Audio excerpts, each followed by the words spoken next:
Hey friends, how's it going? So I got a lot of DM from folks that they want to prepare for the test automation role, but they fear the Java interview questions. So I thought, why not I create a masterclass in which you and we both will be studying for Java while creating a console-based application. So here it is, guys. In this masterclass, we will be preparing for the Java interview questions while creating a console-based application. Now, note that this is the exact interview question which one of my students faced recently in the interview, so you better practice it off properly.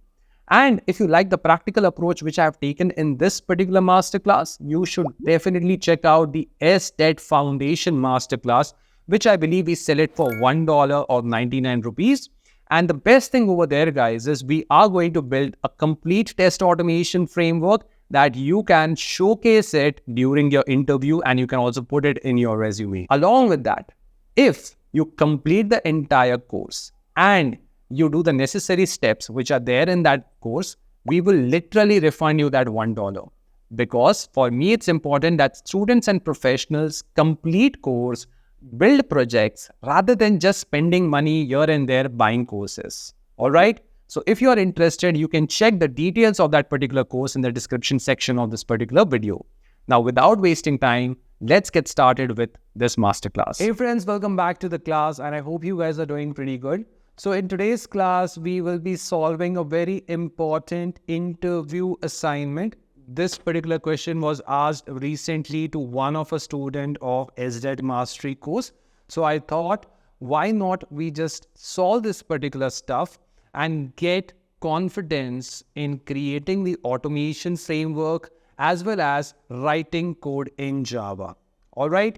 Now, what I want you guys to do is this entire question, I have kept it in the download section of this particular video. So you first pause this particular video, download that PDF or text file, whatever it is going to be, just download it and just read the question. Okay, pause this particular video and just read the question. Can you do that for me? Perfect. Now go ahead, download it, read it, and then resume. I hope you guys have spent a decent amount of time reading the entire interview assignment. Okay, it has two parts. Part one, we have to write a Java program or we have to create a Java application. And part two is where we have to create an automation framework. All right. We will be solving these two assignments in this particular video. So as I've said, it is going to be a very lengthy class. Okay. So in this particular class, I will be solving this particular assignment as well as explaining you why certain concept we have used it in creating the code and all. All right. Now, for now, let's just read the part one. Chuck the part two for now. The major focus is only going to be on part one. All right. Let me read this particular question for you guys and explain you the essence of this particular question. Can we get started? Perfect. Over here, guys, the goal of this particular assignment is that we have to reinforce your understanding of core Java concepts, the object-oriented programming and problem solving. You have to develop a simple application, implement classes, and practice using collections and exception handling. All right. Okay. So the part one of this particular question is you have to create a Java console application. All right. And the application that we want to build is a student management system. All right. Inside the project, we have to create a main class. Now, the name itself says it's going to be a main class, right? Main is going to be the class which is going to have the main method inside it. Technically, it is going to be my runner class. Runner class basically means from here, the execution of the program is supposed to get started. This is the class which you need to execute for your application. Is this part clear? Perfect. Now, over here, the second thing is implement a student class. Okay, so they want me to create a student class. Define a student class with following attributes. What are the attributes? There should be name and the data type of name has to be string. Okay.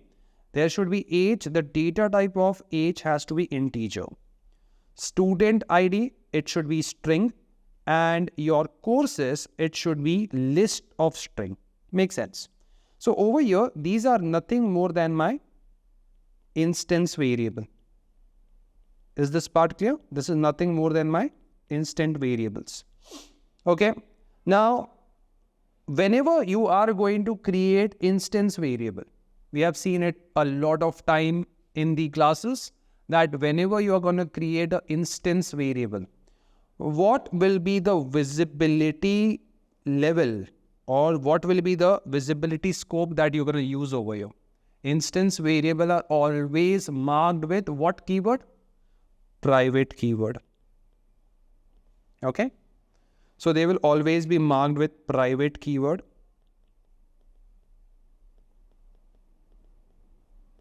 Okay.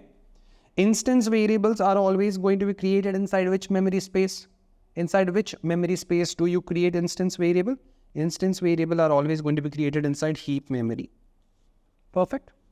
Now the next thing is instance variable are always going to be initialized with default value. They are always going to be initialized with default value. Yes or no? This is something that you should be aware of it before writing the code. Before writing the code, these things you should be aware of. All right. Now tell me something before I go and read the next part. Whose job is to initialize the instance variable? So if I want to have all these instance variable, who is responsible for initializing the instance variable for us? Is the job of constructor. So whenever there is going to be a constructor, the job of a constructor is to initialize the instance variable. Is this part clear? It's going to be responsible for initializing the instance variable. So we have to implement the following methods. A constructor to initialize name, age and student ID. Okay, makes sense. Pretty easy. We can do it off. A method called void. The return type is void and we should be enrolling course, string course, as in like we will be passing a parameter and whatever is going to be the course name, that course should be allocated to the student and it should be added to our course list. So this particular course list, whatever the course name that you're going to send to this particular method called enroll course, you need to add it. There's a method inside your array listener, add. So you will be adding the course into the course list. Is this part clear? Next, we also have to create a method called print student information to display student name, age, student ID, and the list of enrolled courses. Okay, this is pretty easy. It's not a difficult one. Okay, these are the things that we are supposed to do. Is this part clear? Perfect. Now, point number 3 over here says that object creations and management. In the main class, instantiate 3 student object. Okay, I can create 3 student object with different details. Makes sense.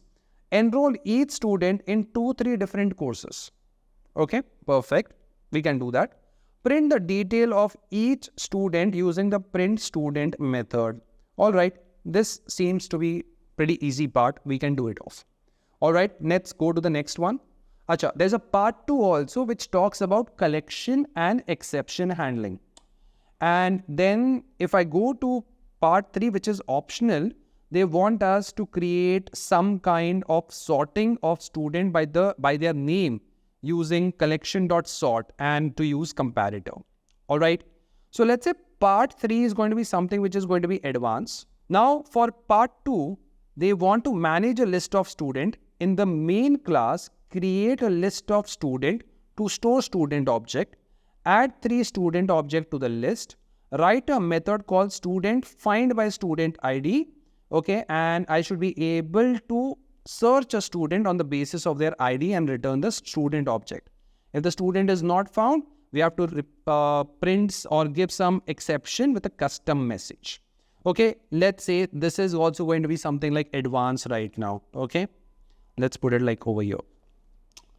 Now, that's all I can see it over here. Apart from that, they want some exception handling to come into picture. Acha, in part 3, if I'm reading the last line which says, allow users to input new students and enroll in courses through console. So they want me to build a console-based application. Okay. So technically, I have to enter student details from the console, okay, and then it should be initialized to my instance variable, and as well as those student informations need to be added into whatever the list that needs to be created. All right. So let's say part 2 is something which is going to be a little bit advanced for us. So this part we will look after we have built the first part. Let's complete the basic Java concept. Let's build this particular solution, okay, the basic one. Once it is done, then we will start working on part 2. Is this part clear to everyone? Perfect. Okay. This particular assignment, you and I, we both will be doing together. Is this part clear? Okay. So it's going to be a very lengthy assignment. Okay. But I promise you, if you watch this particular video properly, if you do exactly the same thing which I am doing it on my computer, I promise you, from the next assignment or whatever the assignment that comes to you, which is of similar fashion, you will be easily able to write the code by yourself. Is this part clear? I'm going to explain you every single line of code which I will be writing for this particular application. Is this part clear? Perfect. So let's get started. Now, the first thing over here, it's written that we have to create a Java-based application, right? So obviously we need to use Eclipse.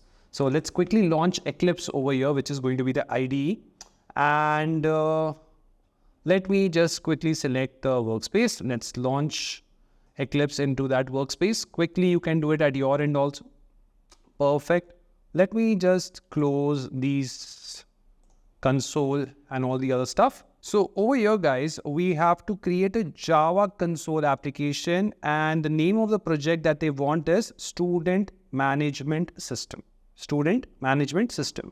So I'm going to quickly create a Java project. You guys can do it at your machine quickly.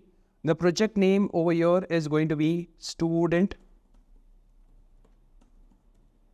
Management System. And what will be the Java version that we'll be using? We'll just move it to Java 11. Java 11.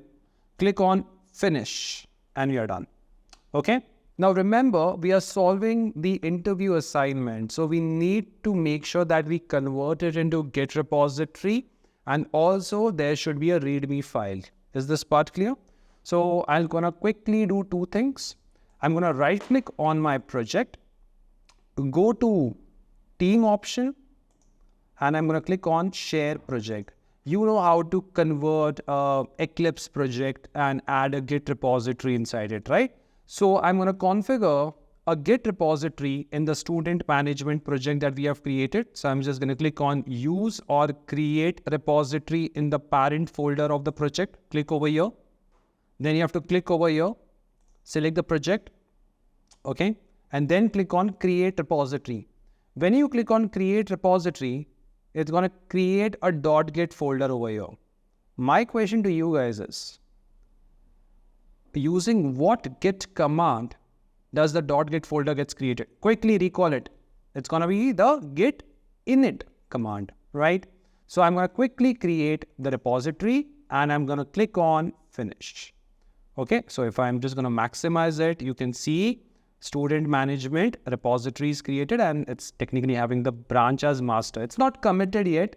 It's just giving you the information that when you are going to do the commit, the branch called master will be created. Is this part clear to everyone? Perfect.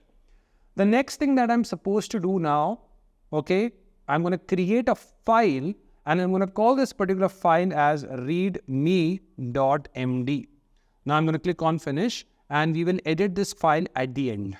Okay, so we'll see what exactly we need to put in the readme file, and we can also give what we have built for this particular application. Is this part clear? Perfect.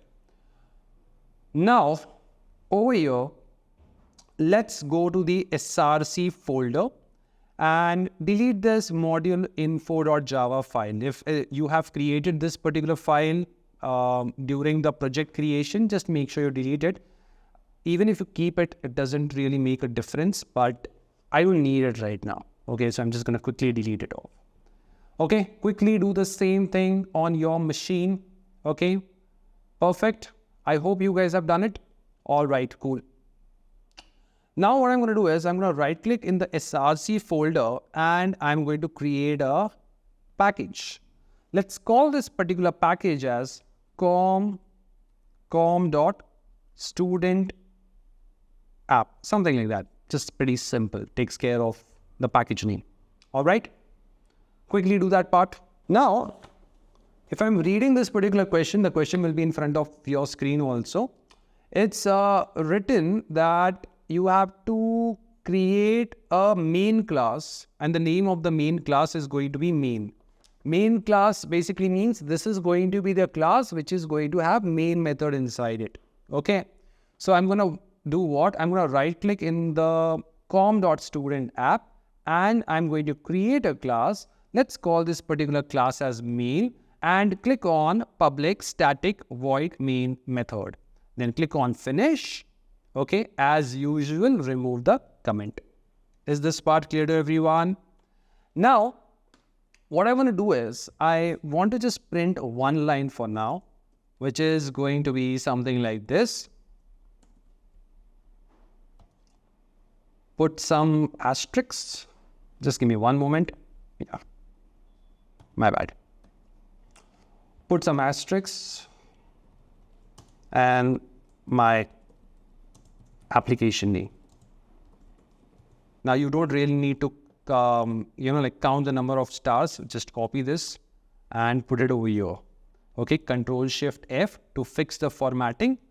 And I'm just going to zoom out a little bit so that you can see the entire statement. I've just written one simple line, system.out.println student management system.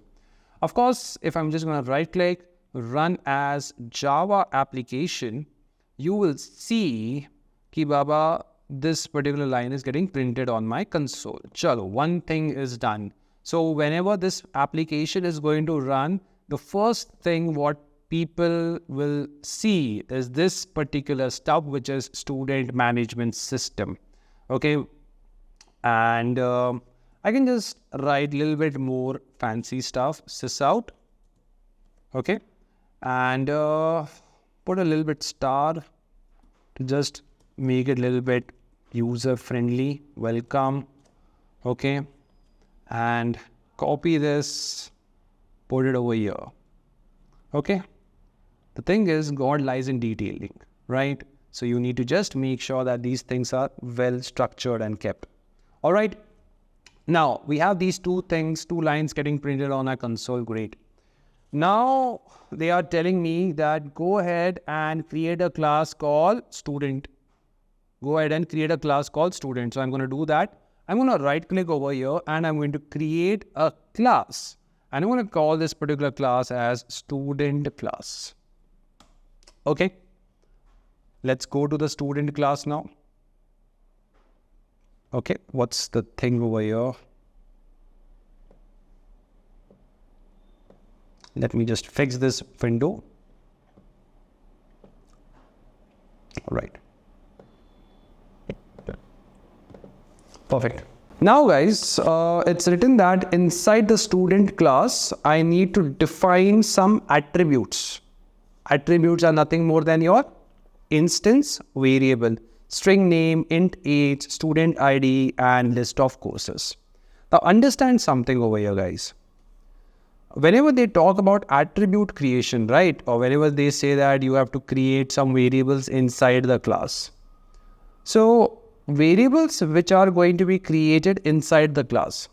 Variables which are going to be created inside the class and are going to be non-static. What?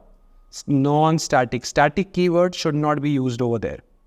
If you're creating a variable inside the class and they are going to be non-static, meaning static keyword is not there, then those variables are called as instance variable. Those variables are called as instance variables. Okay, instance variables are always non-static. If you decide that you're going to create a variable inside the class and you mark them with static keyword, then they are technically class variables. Is this part clear? So whenever you write any static variable over here, those are not instance variable. They will always be class variables. Is this part clear? Perfect. So whenever they're talking about attributes, okay, attributes are always going to be instance variable. Make a note of this particular point. Now over here, let's go ahead. The attributes they want is string name. Then the next thing is int age. Then string student ID. Next, they want list of string. Okay, list of string. So list, okay, a collection, and what will be the type? What type of list do you want to create? I want to create a list of string. So this is what you call as a generics which comes into picture. Because of generics, your list can only store string type of values. Okay, and this is going to be what? Courses. Okay, Control Shift F, fix it. Now, what we have done? We have created variables inside the class, and these variables which you have created right now, they are your instance variable. Now remember one thing, instance variables are always, okay, going to be marked with private keyword. Okay, blindly go ahead and start writing private keyword over here. Unless there's a requirement which says that go and make the instance variable as public, you will always mark the instance variable as private. Is this part clear to everyone? Okay. Instance variable play a very important role in your program, and they should be protected at any cost. It does not mean use protected keyword. It means that you have to protect it from illegal value assignment. Is this part clear? You will understand that in a moment. So over here, guys, what I'm going to do is I will mark them with private keyword. Private.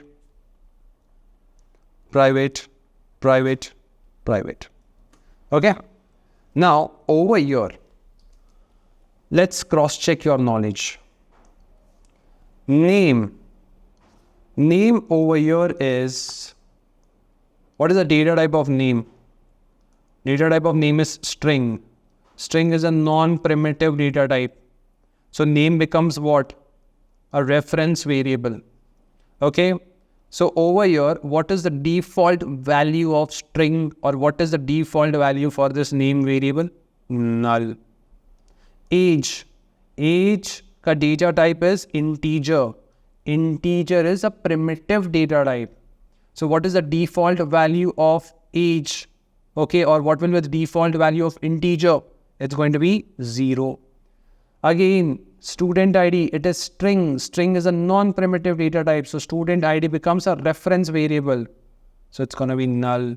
Courses ka data type is list over here. List of courses. Non-primitive data type. So the default value is null. Is this part clear to everyone? Yes or no? Perfect. Non-primitive data types will always have the default value as null. Primitive data types will have the respective value. So int, byte, short, long, they will have the default value as 0. Double and float, again 0. Character, space. Is this part clear to everyone? Perfect. All right. Let's clear this particular screen. Instance variable are always going to be initialized using what? Of course, I can have your setters coming into picture, but there is a very special entity in your class whose job is to only initialize the instance variable. What is that? What is that? Constructor. So over here, what we will do is we will create a constructor of your student class. Very simple. You don't really need to write the code also. What you're going to do, right click, go to source, generate the constructor using the fields. Now read carefully in the question what is written over here. Ki Baba, you need to implement a constructor to initialize name, age and student ID? Yes or no? You need to create a constructor to initialize only name, age and student ID. So I have to uncheck the courses. So name, age and student ID will be selected. I'm gonna click on generate. Is this part clear to everyone? Perfect. Quickly do it at your end now. All right. I hope you guys have created the instance variable and the constructor. Is this part done at your end? Perfect. Now, what is the next thing? You see, I have a constructor which is initializing name, age and student ID. Okay. But what about courses? Of course, we will be passing these values now. We will be passing name, we will be passing age, we will be passing student ID. But what about courses? Courses ko where exactly I need to initialize? Okay. Courses is also, if you look carefully, it's an instance variable. It's a instance variable. All right. So instance variable needs to be initialized in the constructor only. How will I do it? Pretty simple. This is a reference variable. Okay. List over here is my interface. We don't create your object of interfaces. List interface is implemented by which class?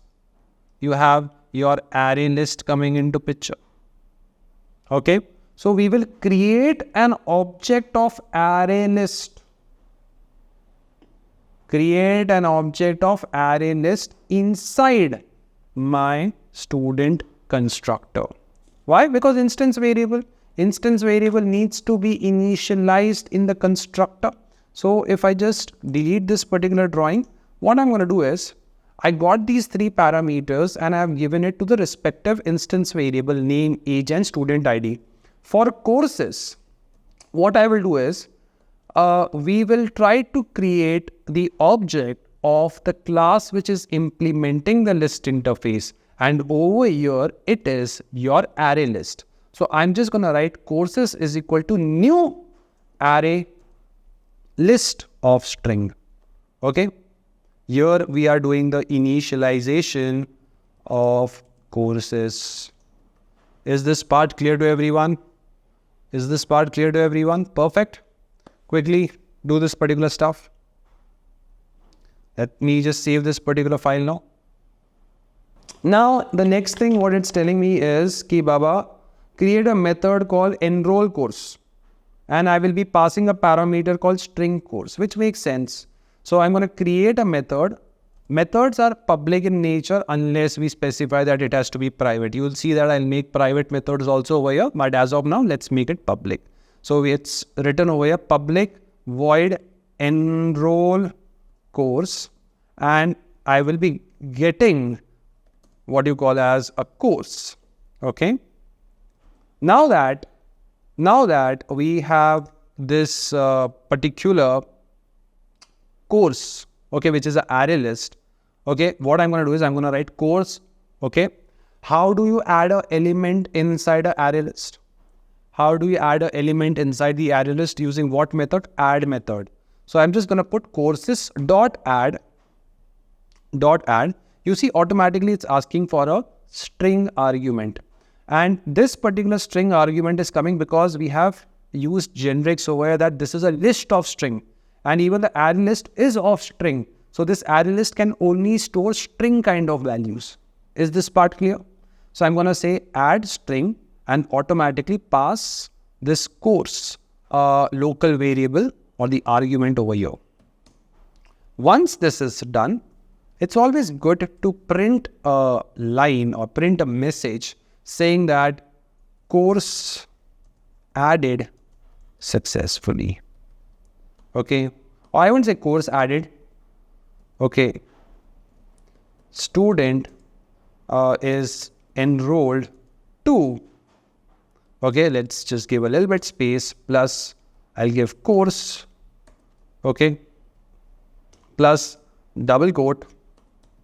Little bit of space. And I'll say student is enrolled to the course space successfully. ठीक है? Let's save this particular chap and we are done. Okay? This is how I've written the code. Quickly write it at your end. Now let me read what's written over here. I need to create a method called print student information to display the student name, age, student ID, and the list of enrolled courses. Very simple. That's too very simple over here. Okay. So over here, the requirement is that we need to have a method. Okay. If this particular method was not there, I could have directly created the toString method. Yes or no? I can just go to source and click on toString method. Automatically, all the instance variable would have been selected because that's what they want. They want to print name, age, student ID, and the list of enrolled courses. Name, age, student ID, and the list of courses the student is enrolled to. So if I'm going to click on generate, I get this one-line description pretty easily. So I'm going to keep this also. Along with that, what I'm going to do is I'm going to create the method which they have asked for. Whatever is written in the assignment, I will build it. Okay, I will not think, Baba, it is better to create a toString only. Now, why do you want to have another method called print student information, right? It is written over here that go create the print student information. You will create that particular method. Okay. Along with that, I made sure that a toString method is also available for them. All right. Perfect. So don't really overthink on this kind of assignments. If it is written, go and create it. Just go and create it. As simple as that. Okay. So I'm going to quickly create this particular method called public void. What is the method name? Print student information. So print student info. Okay. The only thing that I can do over here is I can have a little bit more beautified version of the output. Like instead of printing it like this, I would have given it in some different way. I could have just written over here sys out. Okay. So let's say something like this.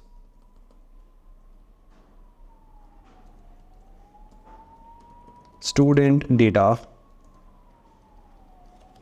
My bad.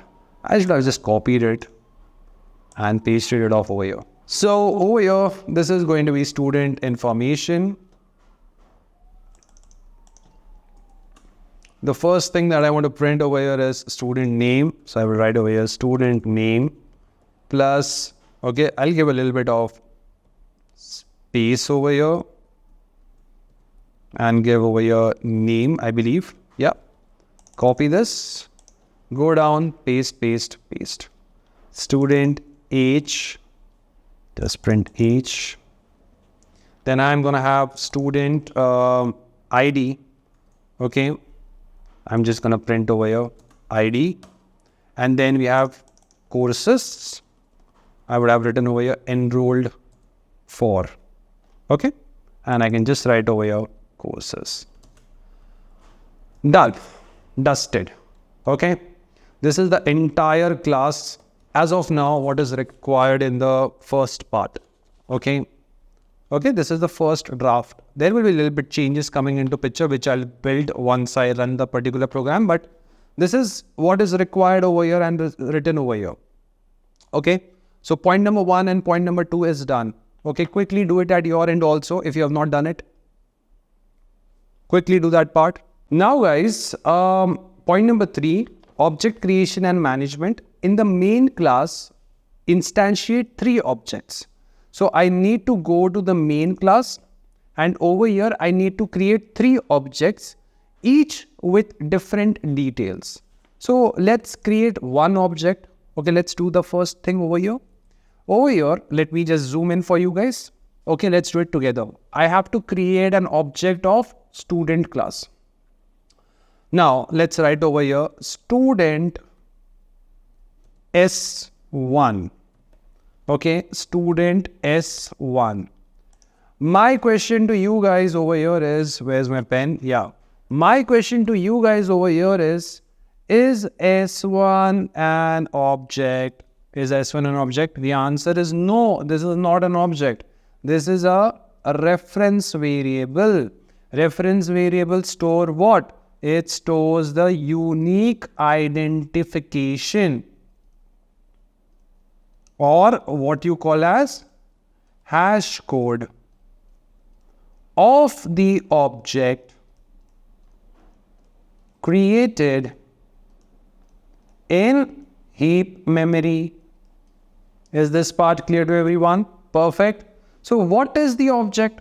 If I have to create an object, what will I write? I'm just going to hit enter and I will say S1 is equal to new student. And when I will be creating an object, okay, over here you can see I have to pass certain values. So over here, the moment you create an object, three things are going to happen. What are the three things that is going to happen? The first thing, class is going to be loaded into the memory. Which class will be loaded into the memory? Student class. Second thing, instance variable will be created. Student class have 4 instance variable, right? Those 4 instance variable will be created inside which memory space? In your heap memory. And the third thing that happens is constructor is getting called. Constructor is getting called. Now, if you look carefully, over here, I have to give a student name. Let's say the student name over here is going to be, let's say, Kajal. Okay. And age over here is going to be, let's say, 22. And student ID, I decide to put over here as S1, something like that. Okay. Now, over here, remember this thing. This is an object. This is an object. Whenever you are creating an object, three things are bound to happen. The first thing, class will be loaded in the memory. Please make a note of this particular point. Second thing, instance variable will be created. And the third thing, what? Constructor will be called. Okay. Whenever you create an object, let's say you create 100 objects. 100 objects, all these three events will keep on happening again and again. Hote rahega. Okay. So over here, if you hide the new keyword for a moment, you see it looks like a function call. You're calling a method. Okay. It looks like a method. Okay. So this is what an object is. And tell me where exactly the object will be created, inside which memory space the object is created. Look at the new keyword. Yeah. Using the new keyword, you know that the object is always going to be created in the heap memory. Is this part clear? S1 is not an object. S1 is my reference variable. All right. Perfect. Is this part clear to everyone? Cool. Let's delete this particular stuff. Now, let's go over here. And I decide to just print S1. Just print S1. So if I want to click on the play button, you see I'm getting the student information, name as Kajal, age 22, student ID S1, and courses over here is empty because she hasn't been, or we haven't added any courses to Kajal. Okay. And the same thing, you'll be like, we had that enroll, or let's say, what's the method name? Print student information, right? So I can just write over S1 dot print information, student information. Okay. So technically, not this. We can just remove it off and just write like this. Okay. If I just click on play button and let me just put this chap up, you can see student information, student name as Kajal, age as 22, student ID is S1, enrolled for nothing. Okay. So this is the beauty one. Okay. The one which is showing data in a certain way, beautified way and all. And if I just wanted to print in one line, I can still use my toString method that we have overridden in the student class. So I can just write S1. Okay. So if I go, okay, because we have this particular toString method, you are able to see this one line. If you do not add the toString method and if you click on the play button, you will see you will be getting a hash code printed over here. Because what you're trying to do is you're trying to print S1. S1 is a reference variable. Reference variable stores what? The unique identification of the object, the hash code. Is this part clear? Perfect. That's the reason. But what's the use of hash code? Technically, I want to see some kind of a value coming out of it, right? So technically we implement this toString method to get a one line description of the state of the instance variable. Okay, in one line, I'm able to see the state of the values of the instance variable for the object. Is this part clear to everyone? Perfect. Great. Now, let's save this particular stuff. Okay, let's minimize it.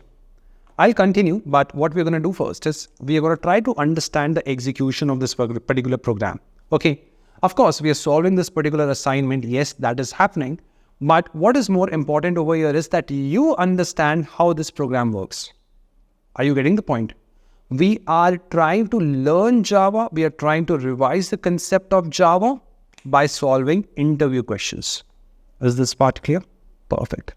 Now, whatever you're doing right now, just stop. If you're writing code, just stop now and observe the execution of this particular program. Is this part clear? Perfect. Now, over here, guys, let's get started. Okay, let's bring the old story back. Now, I want to execute this particular program. In order to execute this particular program, okay, we need main method. Okay, we are in the main class. Java wants to execute the main class. Matlab, it wants to go inside the main class. So over here, guys, in order to execute this particular program, Java needs an entry point. Inside the main class, do you see a main method? Yes, we have a main method. Public static void. Okay. The main method, whatever you're going to create, okay, should always be public static void. And what is the string square bracket args? It's called as run time argument. Runtime argument. Now, Java sees the main method. It's a static void also. It's public static void also. So Java can enter inside this particular main method for us. Perfect. So over here, guys, Java wants to enter in, or Java enters into the main method. What do you mean by Java is going to enter into the main method? Meaning this method will be executed. Any method execution happens inside which memory space? Inside the stack. Clear? So this is my stack.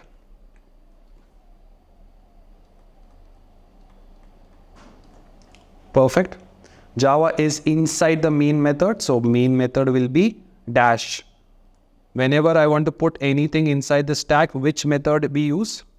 We use push method. So the top of the stack right now is this main method, is pointing to the main method. Okay. Now Java is at line number 6. System.out.println. We are trying to print something on the console. Student management system gets printed on your console. Line number 7. System.out.println. Welcome. Okay. Welcome is getting printed on your console. Line number 8. Nothing to do. Java ignores this particular line. Line number 9. Student S1. Java looks at S1. S1 is declared where? S1 is declared where? It is declared inside the method. Variables created inside the method are called as what kind of variables? They are local variable. Local variables are always going to be created inside which memory space? They will be created in your stack memory. S1 is a primitive or a non-primitive variable. Look at the data type of S1. S1 is non-primitive. So over here, S1 is nothing more than a reference variable. Looking at the data type, it is a non-primitive data type. Non-primitive variables then becomes reference variable. Is this part clear? Reference variable stores what? The unique identification of the object or the array created in the heap memory. Perfect. So over here, guys, I'm writing S1. As of now, S1 is having garbage value inside it because local variables are never initialized with default value. Line number 9 is done. Line number 10. S1 is equal to new student, Kajal, 22 and S1. So, Java is going to solve the LHS or the RHS first. What is going to be solved first? Java is going to solve the RHS right hand side. Right hand side. Is this part clear? Perfect. What do you see on the right hand side? What is there on the right hand side? There is an object. Whenever you create an object, what is going to happen? 1. Class will be loaded into the memory. 2. Instance variable will be created. Let's do it parallelly. Okay. So, this is my heap memory. This is my heap memory over here. We are trying to create an object. Class will be loaded into the memory. Instance variable will be created. How many instance variable are there in the student class? Let's go over here. How many instance variable are there? We have name, age, student ID and courses. Name, age, student ID and courses. Right? So, class will be loaded into the memory. Instance variable will be created. Let's quickly create an instance variable over here. Okay. Let's use a different color. Name, age, student ID, and your courses. Okay. Something like this. Now, of course, name and student ID are string. We are trying to pass string literal. They will be created in the intern pool memory. But I don't want to overcomplicate this particular diagram. So for the simplicity, let's assume we'll put the values directly inside name and student ID. And also courses is an array list. So I need to create an array list. It's going to have a reference and all. I'm not going to create all those things. We'll technically just keep it simple. Okay, for this particular diagram. But in reality, those things will happen. Okay, disclaimer, I'm giving it to you guys. Now, over here, if you see carefully, instance variables are created. Instance variable is created in the heap memory. Now, whenever you're going to create variables in the heap memory, they are always going to be initialized with the default value. What is the default value of string? Null. What is the default value of integer? 0. What is the default value of student ID? That is string. Again, null. Courses. Okay, this is going to be a non-primitive data type, non-primitive variable, it's a reference variable, null. Class is loaded into the memory, instance variable is created, and the third thing that happens is constructor is called. So from here, the control is going to go to the constructor. The control is going to go to the constructor. So constructor is also a method. Java will execute this particular method for us. It's going to execute your constructor. Methods are always going to be executed inside which memory space? Inside your stack. So over here, what is going to happen is a new method will be loaded. Top, which was pointing to main, will start pointing to student. Name, age, and student ID. These are arguments. Arguments are always what? They are local variables, right? So this is going to be name, this is going to be age, and this is going to be your student ID, right? From your main class, we are passing some values. We are passing Kajal. Kajal will be stored over here in the name variable. Let's put K for Kajal.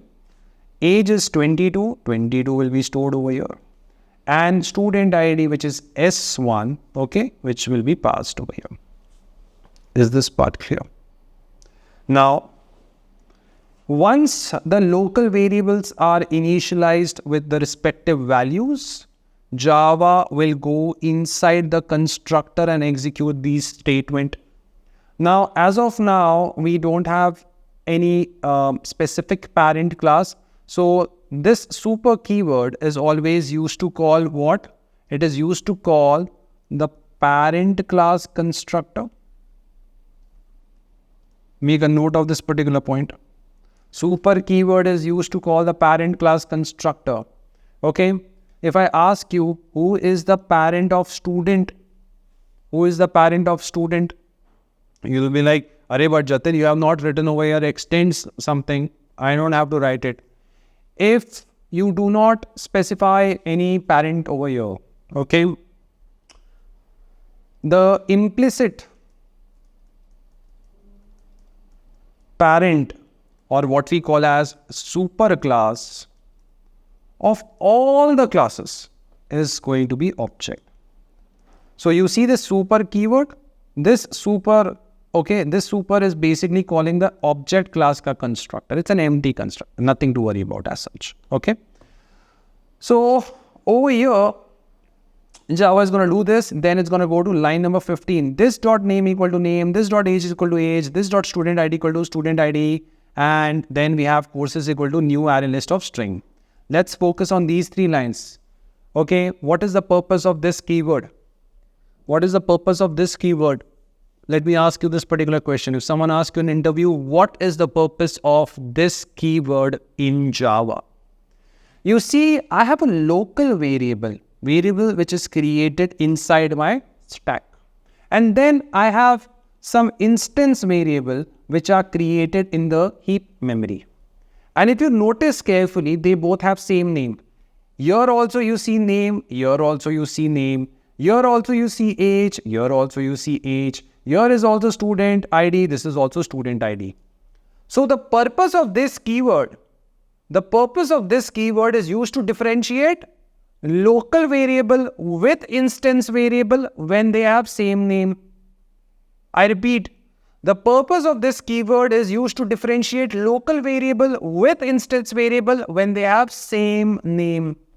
Okay. So whenever you're going to write this dot student, this dot age, this dot name, you're technically referring to these instance variable. Is this part clear to everyone? Perfect. So whatever is there inside name, Kajal, this particular value will be copied, and name is technically having null right now. We will update name with Kajal. We will update age. Age is what? 0. Okay, it will be updated over here. Age we are passing 22. Okay, so over here this 0 will be updated with 22. Then we have student ID. Student ID we are passing over here as S1. Here it is null. So this null will be removed and S1 will be kept. Is this part clear? Then we are saying courses is equal to new array list. Here you are trying to create an object of array list. What happens when you create an object? Class is going to be loaded into the memory. Instance variable will be created and a constructor will be called. So let's assume that there is another object which is going to be of array list. I'm just giving you a reference over here. Okay. So let's say this particular object is created and the object of array list is 999. Courses over here is a reference variable. Reference variable stores what? They store what? They store the hash code, the unique identification of the object or the array created in the heap memory. So this is my array list object. And let's say the unique identification is 999. So that 999 will be stored over here. Did you understand this part? Okay, I hope it makes sense to everyone. Perfect. Now over here, this is line number 19, which is the end of my constructor. Great. So what I'm going to do is end of my constructor. Constructor has done the initialization of my instance variable. So its job is done. It will be removed. It will be popped out from the stack. All right. And now top is not pointing to anything. It's going to go down. And this chap will start pointing towards the main method, meaning the control is going to go back to the main method. We are here back. All right. Let me just delete these drawings over here so it's easy for you guys to see the code.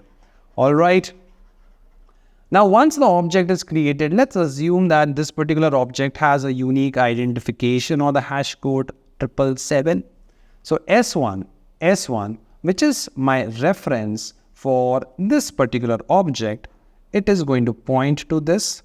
So where it was storing garbage data, it is going to store 777 inside it. Is this part clear? Perfect. Now, since I have written away system.out.println S1, if we don't have the toString method, let me just check if we have the toString method or not. We have a toString method. If we did not have the toString method, then the unique identification will get printed. Okay, the hash code will get printed. But since we have already implemented the toString method, if I go over here and if I click on the play button, you will see the details of Kajal is getting printed for us. Is this part clear to everyone? Perfect. Did you understand the execution of this particular program so far? All right. Quickly. Okay, if you have not written the code, go ahead, write this part over here. Now, we have technically created the first object and it is having the respective values which we want. But what if that the values that we are entering is invalid? For example, let's say, can you think a student is going to have or a person is going to have an age like 122? So if I run this particular stuff, you will see that over here, the instance variable age is getting initialized the value 122, which is technically an invalid value. Remember what I said during the start of this particular class or during the topic of instance variable, ki baba, instance variable play a very important role in your program. Okay, so they have to be protected from the invalid value assignment. Is this part clear? So what we will do over here in this kind of a scenario is I'm going to go to the student class and here I will start creating validation methods. Okay, so we need validation methods. Note that this kind of a requirement is not there in your assignment. But still, if you are a good Java developer, you will ensure that your constructor is first doing the validation and then it is going to do the assignment. Invalid values should be, given a proper error message. If someone is trying to initialize with your instance variable with some invalid values, you should give proper error message. This is what you call as error handling. All right. So let's quickly do that part. So I'm going to create the simplest one, which is age. Okay, so I'm going to create a method over here called public boolean. We are going to return something as true or false, and I'm going to call this as validate age. I'm going to pass the age over here, okay, as an argument. And over here, I will check if age is greater than 19, okay, or greater than or equal to 19. And, okay, the logical AND operator, age is going to be less than or equal to, let's say, 35. I am giving a condition over here that student enrollment can only happen if the student or if the person's age is between 19 to 35. Is this part clear to everyone? The student's age needs to be greater than 19 and it greater than or equal to 19. And it should be less than or equal to 35. Is this part clear? So if this particular condition is true, I'm going to return true. Else, okay, let me just put a semicolon. For your convenience, let me do one thing. Just to improve the readability for you guys, I'll put it a little bit up. Okay, I'll say return false. Okay, and let me fix this semicolon. Okay. And yeah, this is the round bracket for this chap. So let me just bring this guy up quickly. Okay. But before I return false, as I said, I need to print a proper error message. So I'm just going to say system.out.println. Never use system.out.println. The reason I did is I just wanted that particular shortcut. I'm just going to write over ERR. Okay. We're going to print the error message. Okay. And what will be the error message? Invalid age. Age needs to be, or let's say student age needs to be between 19 and 35. I'll save it. Let's bring this chap a little bit up. Okay, let's save it. Go back to your main.java. Let's run this particular stuff. Okay, it still works. Interesting. Because we haven't called that particular method. Okay, so over here, I am gonna copy this particular method name. Okay. Go to the constructor because this is where the initialization is happening. I'll say if, okay, validate age. I'm going to pass the age, whatever the age we are passing from the main class to this particular method. If this particular condition becomes true, okay, if the validate age method is going to return me true, then only I will deal with the initialization. Okay. So age we are passing as 122. So I'm going to go to the validate age. Validate age. Age is greater than or equal to 19. What is the value of age? The value of age over here is, just give me a moment. Let me just write it down for you guys. The value of age that we are passing is 122.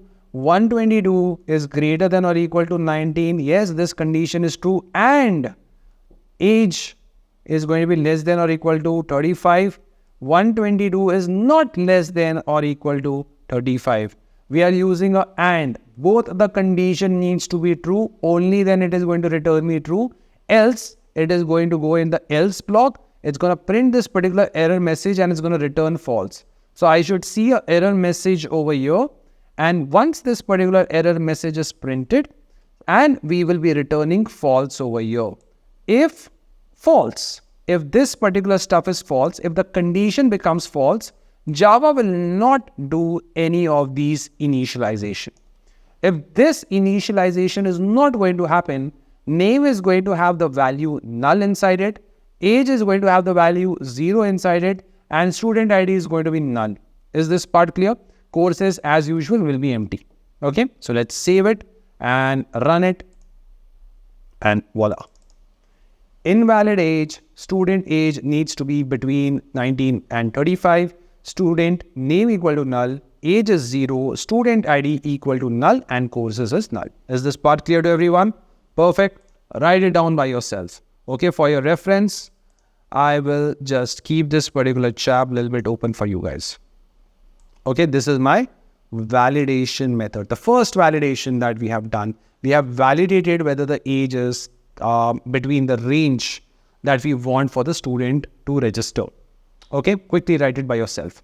And make sure that you call this particular method over here. All right, perfect. Now, this is the first thing. Okay, let's say if I go back to the main method and let's say the age is correct, 22. So if I'm just going to save it, run it. Okay, it works. But what about Kajal and this particular student ID? Can a name have numbers inside them? Okay, of course not, right? It's string. String is what? Series of characters.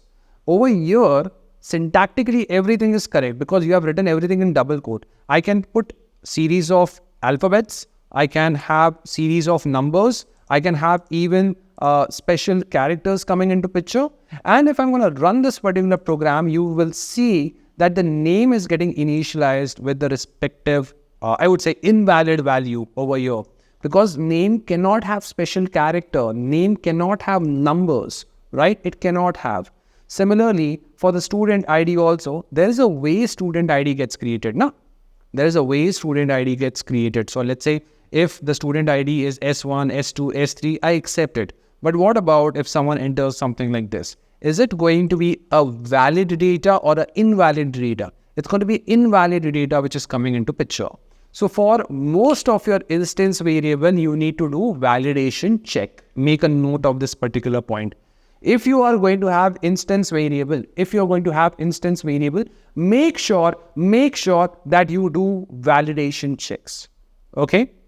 Is this part clear? Note that this particular stuff is not there in the question, but still, if you are solving an assignment, okay, you have to make sure that these validation checks are part of your program. Is this part clear? Perfect. Now, the thing over here, guys, is we need to make sure that we are doing the validation for student ID and name. And this is, to be honest, you might be doing it for the first time, okay? How do you check whether a string is of a certain format or not? That's where a very important concept comes into picture. And that concept is basically called as regex, okay, which is called as regular expression, okay, regular expression. We will be using regular expression inside our validation methods for name and student ID. Okay, let's start with the name and let's understand how to write a validation or a regular expression for validating name. Okay, let's go to the student class only. I'm going to scroll down all the way down and I'm just going to keep on hitting enter so that we have a little bit space. And over here, let's create a method, public boolean validate name. Okay, and I'm going to pass a name. Okay. Now, the first thing that I will be doing over here is I'm going to create a regex pattern. So regex patterns are generally in string format only. So I'm just going to say string, let's call this as name pattern. Okay. Name pattern. All right. Now, we know that the name is only going to consist of alphabets. So Kajal is just alphabets, right? Or, like Uday is going to be just alphabets. Okay. There's not going to be a number going to come into picture. But we will definitely have surname. Some people will add surname, or some people will add the first name, then middle name, then surname coming into picture, right? So over there, guys, how do we check all these things? You need to create a pattern, and it's very simple. Okay. I'll try to make it simple. So let's start with simple thing over here.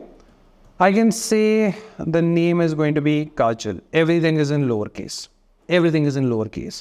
So if you are going to have your name in lowercase, we will include something like this. Okay. A to Z. But what we want to control is it is going to start with A. It is going to start with alphabets, right? So what you're going to do is you're going to put a square bracket. Okay. You're going to put a square bracket, and to indicate that something is getting started, you will use this cap sign. Okay. This cap sign basically means that it has to start with some alphabet. It can be A, it can be B, it can be C, so on and so forth. And it can fall into the categories of A to Z. Is this part clear to everyone? Okay, write it down. So this tilt or whatever this cap sign is, it indicates that the string needs to start with an alphabet. All right.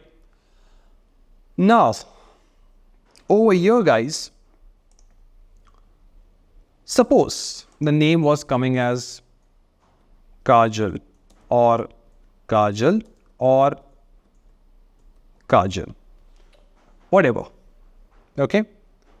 Some characters will be in uppercase, some characters will be in lowercase, right?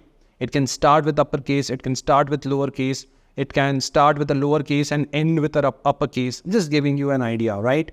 So if that is also a name, as long as it's just having alphabets, right? I still want to make sure that that is allowed. Okay. So what I can do is I can just put over here A-Z. So what this means is that it can start with a lowercase, it can start with an uppercase. It can have any combinations of A to Z. Okay, as simple as that. Now, sometimes you can have a surname also coming into picture. Okay, so over here, let's say the surname of this particular person starts with T. Okay, so if you notice the difference between the first name and the surname, okay, let's say Tal Reja, let me just write it out full. So the first name and the last name, there is going to be a space. So what I can do is I can tell that I am allowed to have white spaces in my string. And you can just do that by putting 2 forward slash back with an S. The 2 backward slash with S basically means that you're telling that white spaces is allowed. Okay, just make a note of this particular stuff quickly. The thing is, we can have n number of white spaces. As I said, first name, then middle name, then last name, right? You can have white spaces between the first name and the middle name and the last name. All right, we can have 3 names, or so they are going to be n number of combinations of them. So those combinations are always going to be indicated with a plus sign, all right? And over here, I want to end this particular string like this. Okay, so ending is always going to be with a $sign. Make a note of this particular part. And congratulations, you have created your first regex pattern. Okay, I'm really not that great with regex, but this is something that I have by-hearted it. So whatever I know, I'll just repeat it again for you guys. So over here, this cap sign indicates that your start of the string, can be alphabets or should be alphabets. It can be in lowercase a to z, or it can be in capital Z A to Z. We are also allowed to have space. So white space can be there. Now you can have n number of combination. This plus means n number of combination. You can have first name, middle name, then another name, as long as they are alphabets and there should be white spaces between them. Okay. And as I said, dollar means it should end with alphabets or a space, uppercase or lowercase, as simple as that. Okay. So it's going to start with an alphabet and it is going to end with alphabet. Is this part clear?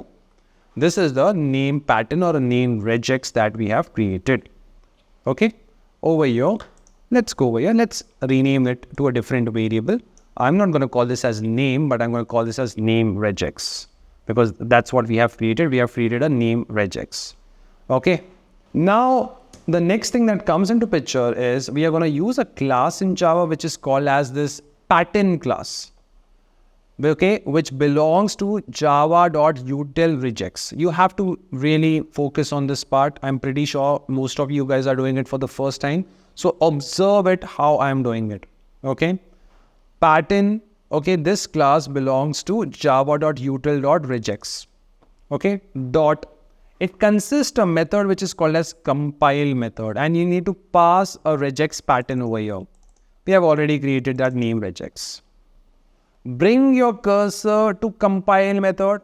Compile is a static method. You see this green dot? It means it's a public method. S means it's a static method. So pattern, compile method is going to return me a pattern. So I'm going to quickly create a reference variable called name pattern. Is this part clear to everyone? So name pattern over here is my reference variable. How do I know this is my reference variable? Because pattern is a non-primitive data type. All right, next. Now take this name pattern and call this matcher. Okay, call this matcher method. And you're going to pass the input string to this particular chap. Whatever the string that we have, we're going to pass to this particular matcher method. And it is going to return me, if I bring my cursor over, it returns me what? It returns me matcher. So I'm going to say matcher, name matcher. Okay, let me just import this particular class. Okay, and now I'm just going to say if name matcher dot matches, it's going to return me true or false. So if this particular pattern matches, okay, whatever the name that you're giving, it matches to the regex that we have created, okay, then I will say return true, else I will say sysout or system dot error, and we will print invalid name. Please enter alphabets only. All right. And then I'm going to return false. Okay. Save. Now let's go back to the main class. We have created this validate name method. Let's go up first because we have to include it inside your constructor. So validate age. This is the first method that we will call. Then I'm just going to say and another validation that I will check, validate name and pass the name which is there. All right. If both the condition is true, age is also correct, name is also correct, then only you do the validation. Is this part making sense to everyone? Is this part making sense to everyone?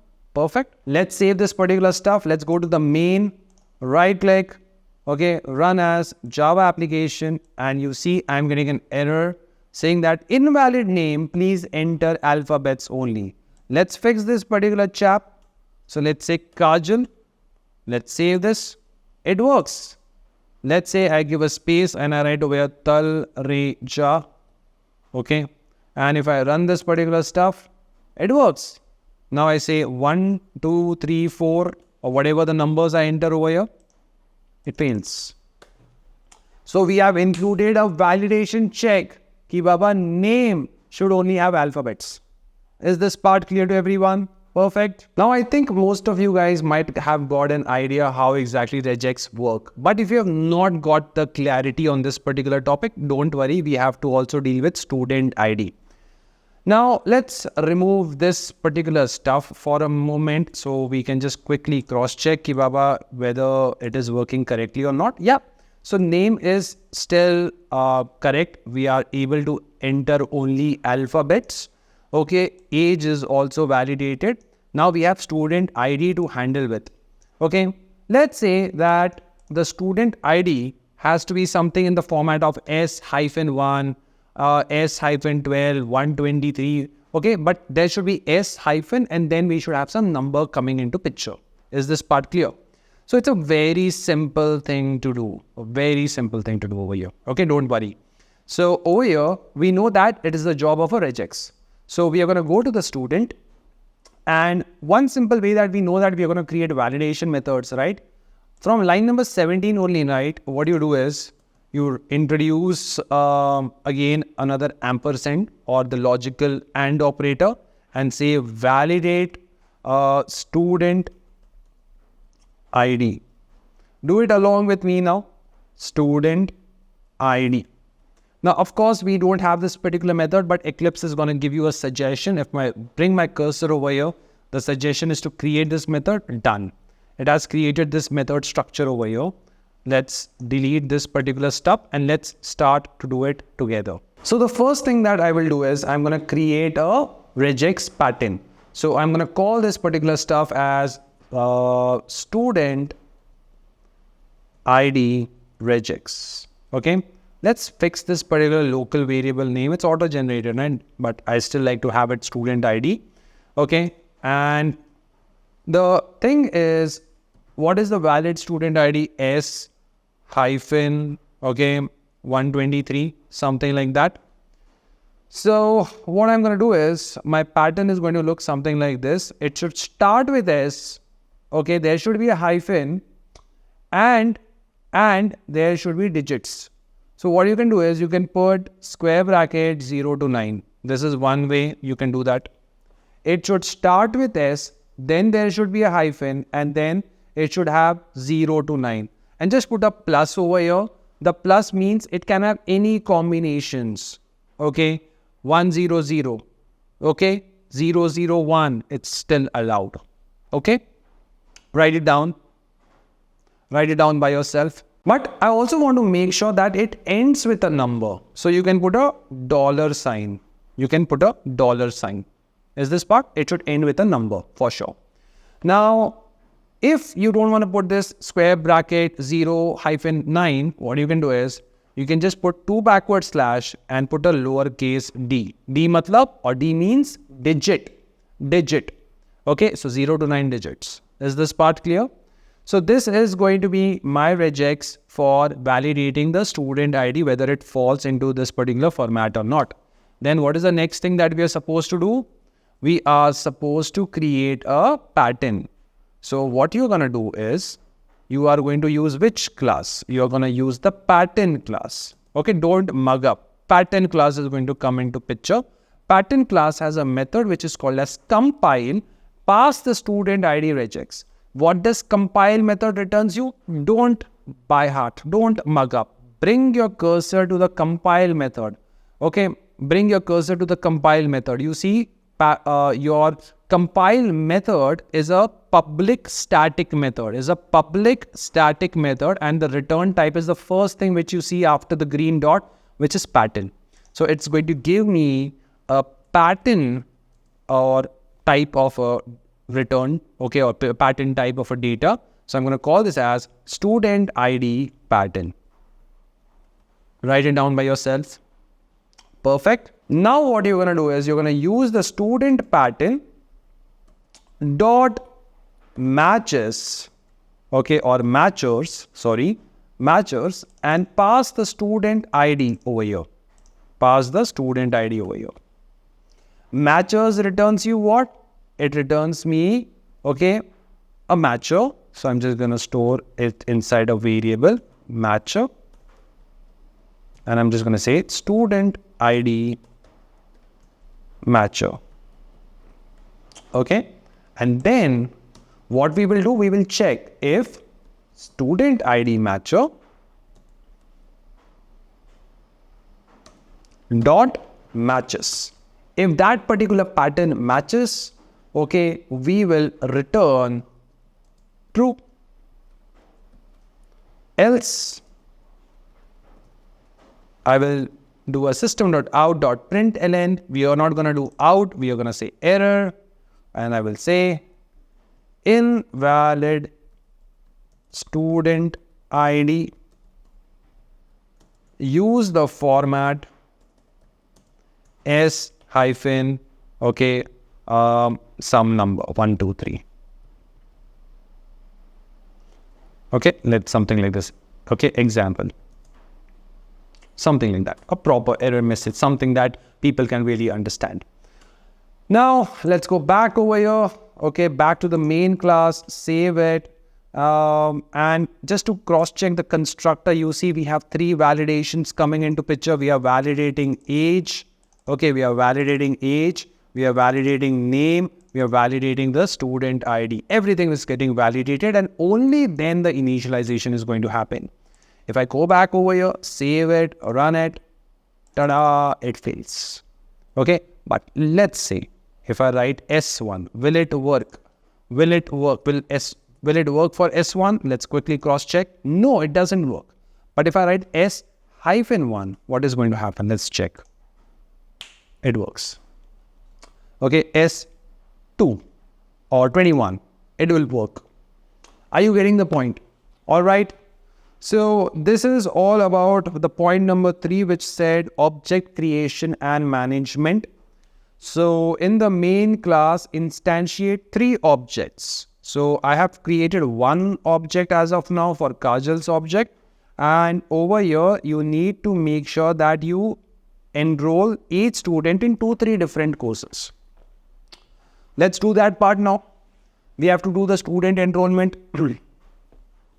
So over here, what I can do is, I can do something like s1.enroll student, and I can enroll it or enroll this student object for Kajal to Java course. Okay, and if I just click on the play button, you see the course Java is attached to Kajal's object.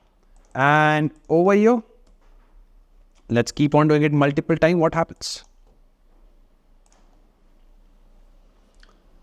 Java is getting added multiple number of times. So the first problem is ki Baba, over here, a course has to be unique. You cannot have duplicate course added. Part one. Okay. And the second thing is, if it's a student manager, let's say there is a college, there will be only certain subjects that you can enroll for, right? If it's a engineering course, you're not going to have a history subject over there, right? If you're enrolling to my course, I don't teach languages, like the programming languages I teach. But the whole point is I'm not going to teach history or literature and all. So every college, every university, every a degree is going to have certain subjects that a student can enroll into. So we have to check whether those subjects or those courses are available, or whatever the courses we are trying to enroll for, are those valid courses or not. If they are valid courses, only then the enrollment is going to happen. One. And the second thing is duplicate enrollment cannot happen. Are you getting the point over here? Yes or no? Perfect. So this is the problem that we are supposed to solve now.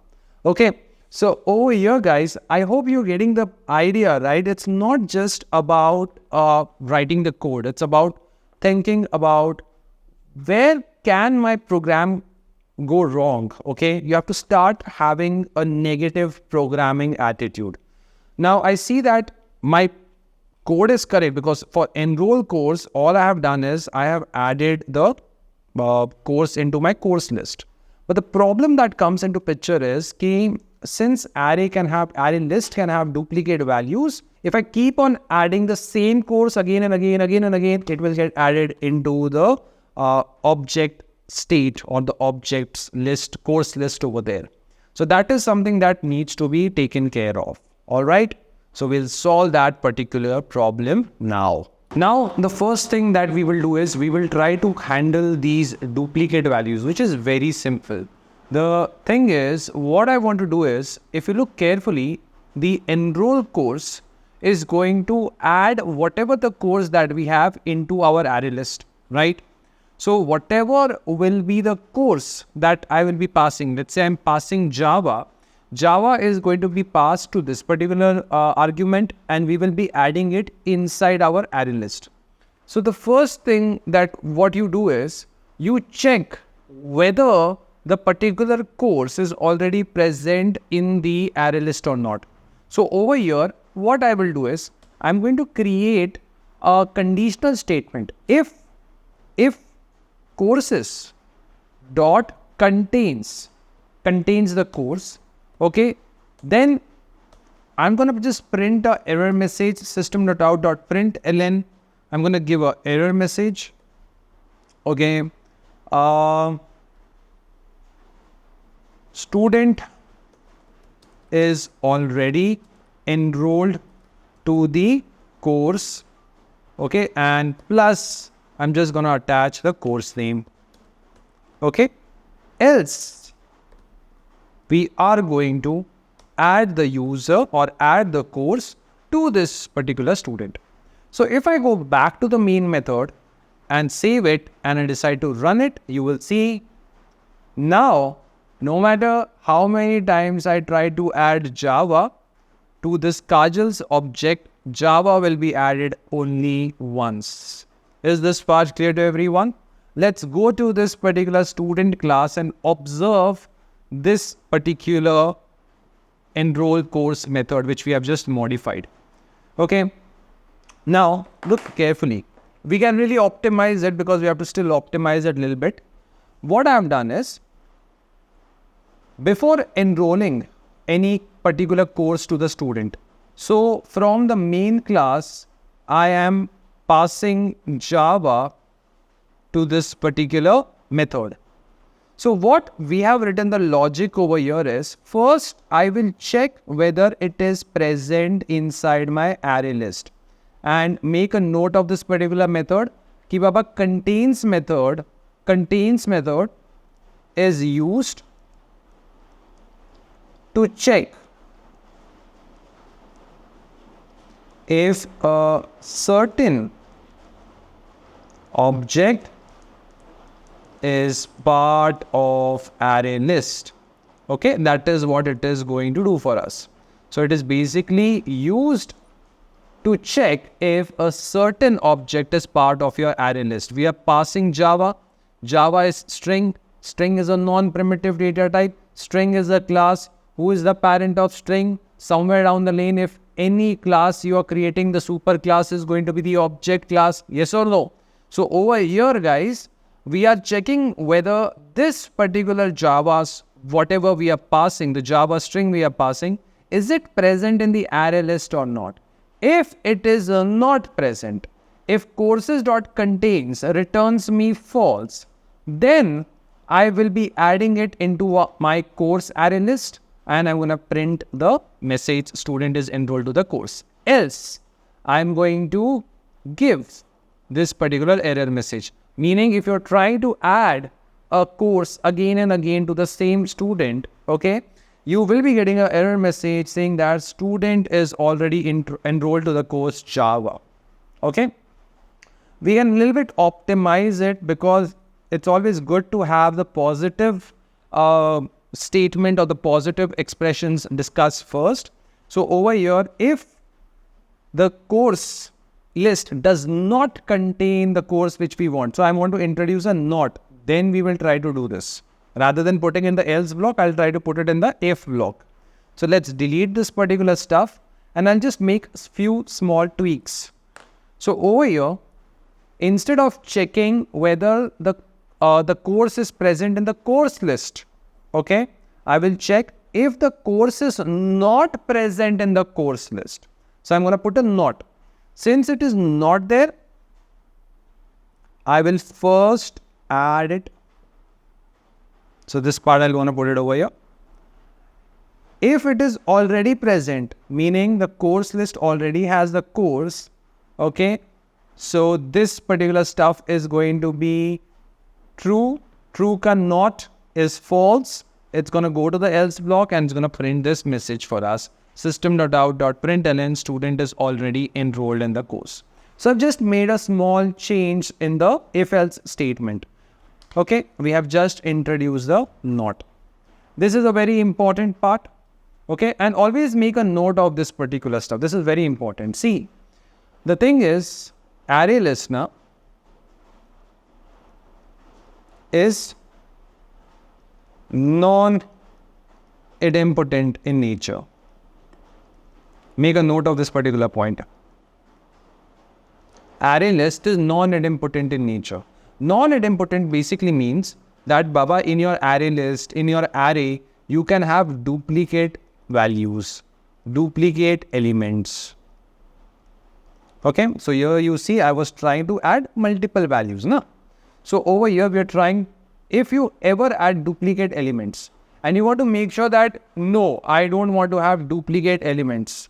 Okay, so whenever you are going to call the add method, whenever you're going to call the add method and try to enter something inside your list, okay, just make sure that you cross check. First, you do the check whether the particular element is present in the list or not. Is this part clear? So it's your job to first check whether the list contains the record. If it does not contain, only then you go and add it. Is this part clear? Of course, I can use set and all, but obviously the question says that you have to create a list. So I'm created a list over here.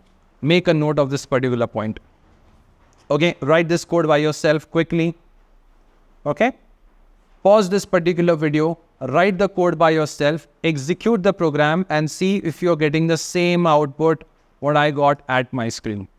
All right, perfect. Now, the first thing is we did not want to duplicate courses to get enrolled to the students. We have taken care of it. The second thing is I want to keep a track of only valid courses getting added into my student course list. So over here, nothing random course should come into picture. Something which we control or we define it, only those courses are allowed to be added. So one of the simplest way to do that part is to have a validation method. We have created a validation method now. We can create another method over here, and I can call this particular method as, let's say, validate course name. So I'm just going to call this as public void validate course name. Okay. And I'm going to pass the course name to this chap. And I'm going to check if course dot equals ignore case, if it is going to be a Java course, or if the course dot equal ignore case, is it going to be a DSA course, or if this particular stuff is a DevOps course. Let me just minimize it. Yeah. These are the valid courses that we will offer. If the course name, whatever the course the user is trying to add from the main class, if it is a Java course, or if it is a DSA course, or if it is a DevOps course, only then I will return true. Else, what we will do, the same thing, just copy these two lines. Okay, now you know how it works. You're going to say invalid course name. Okay, please select courses from the list. Okay, Java, DSA, DevOps. Is this part clear to everyone? Yes, no? Perfect. Great. Since we are returning true or false, the return type of this method is going to be Boolean. Let me just zoom out a little bit. Try to write it by yourself. Try to write this particular method by yourself and try to add it. First, try to add it inside your enroll course. Okay. See where you're going to add it off. Cross check all those things. Okay. Chalo, let's do it over here. All you need to do is, the course can only be added if it is not a duplicate course, and we have to validate the course. If both the conditions are true, what is the first condition? The first condition is ki baba, it should not be a duplicate course. Okay, the course list, the courses list, okay, over here should not have the course added over here. That is the first thing. The second thing over here, guys, the course which you are trying to add should be the one which is already registered on the student management system, meaning it can only be a Java, DSA or a DevOps course. Else you cannot add it. Okay. So if both the conditions are going to be true, only then the course will be added to the user. Else it is not going to be added. Is this part clear to everyone? Is this part clear to everyone? Perfect. Now, the problem that will come into picture, let's see the execution over here for a moment. Let's save this chap. Let's delete this thing. And if I go to the main Java, let's run this particular program. Okay.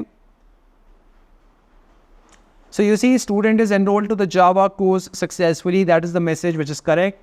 And again, if I'm trying to add duplicate courses, Java, it's not going to work. Okay. But let's say I try to add over here DevOps. Okay, DSC. Let's see what happens over here. Okay, so only over here when you're trying to add a duplicate course Java, you're going to get a message student is already enrolled into the course. So that particular course will not be added. So Java, DevOps and DSC is working correctly. But if I just change it to C#, okay, let's look at the error message over here. Okay. So over here, this is the message that we are getting. What is the message? Invalid course name. Select if the courses select courses from the list Java, DSA and DevOps. This error message is correct. But again, I'm getting a second error message. Student is already enrolled to the course. This message is wrong, right? Because C# is not something which is a valid course. And the second thing is no, student is not enrolled into the C# course. So we have made a mistake over there which needs to be fixed. So this is something that you need to be very careful of. You need to make sure ki Baba, whenever you are creating a program, the error handling is done correctly. Okay.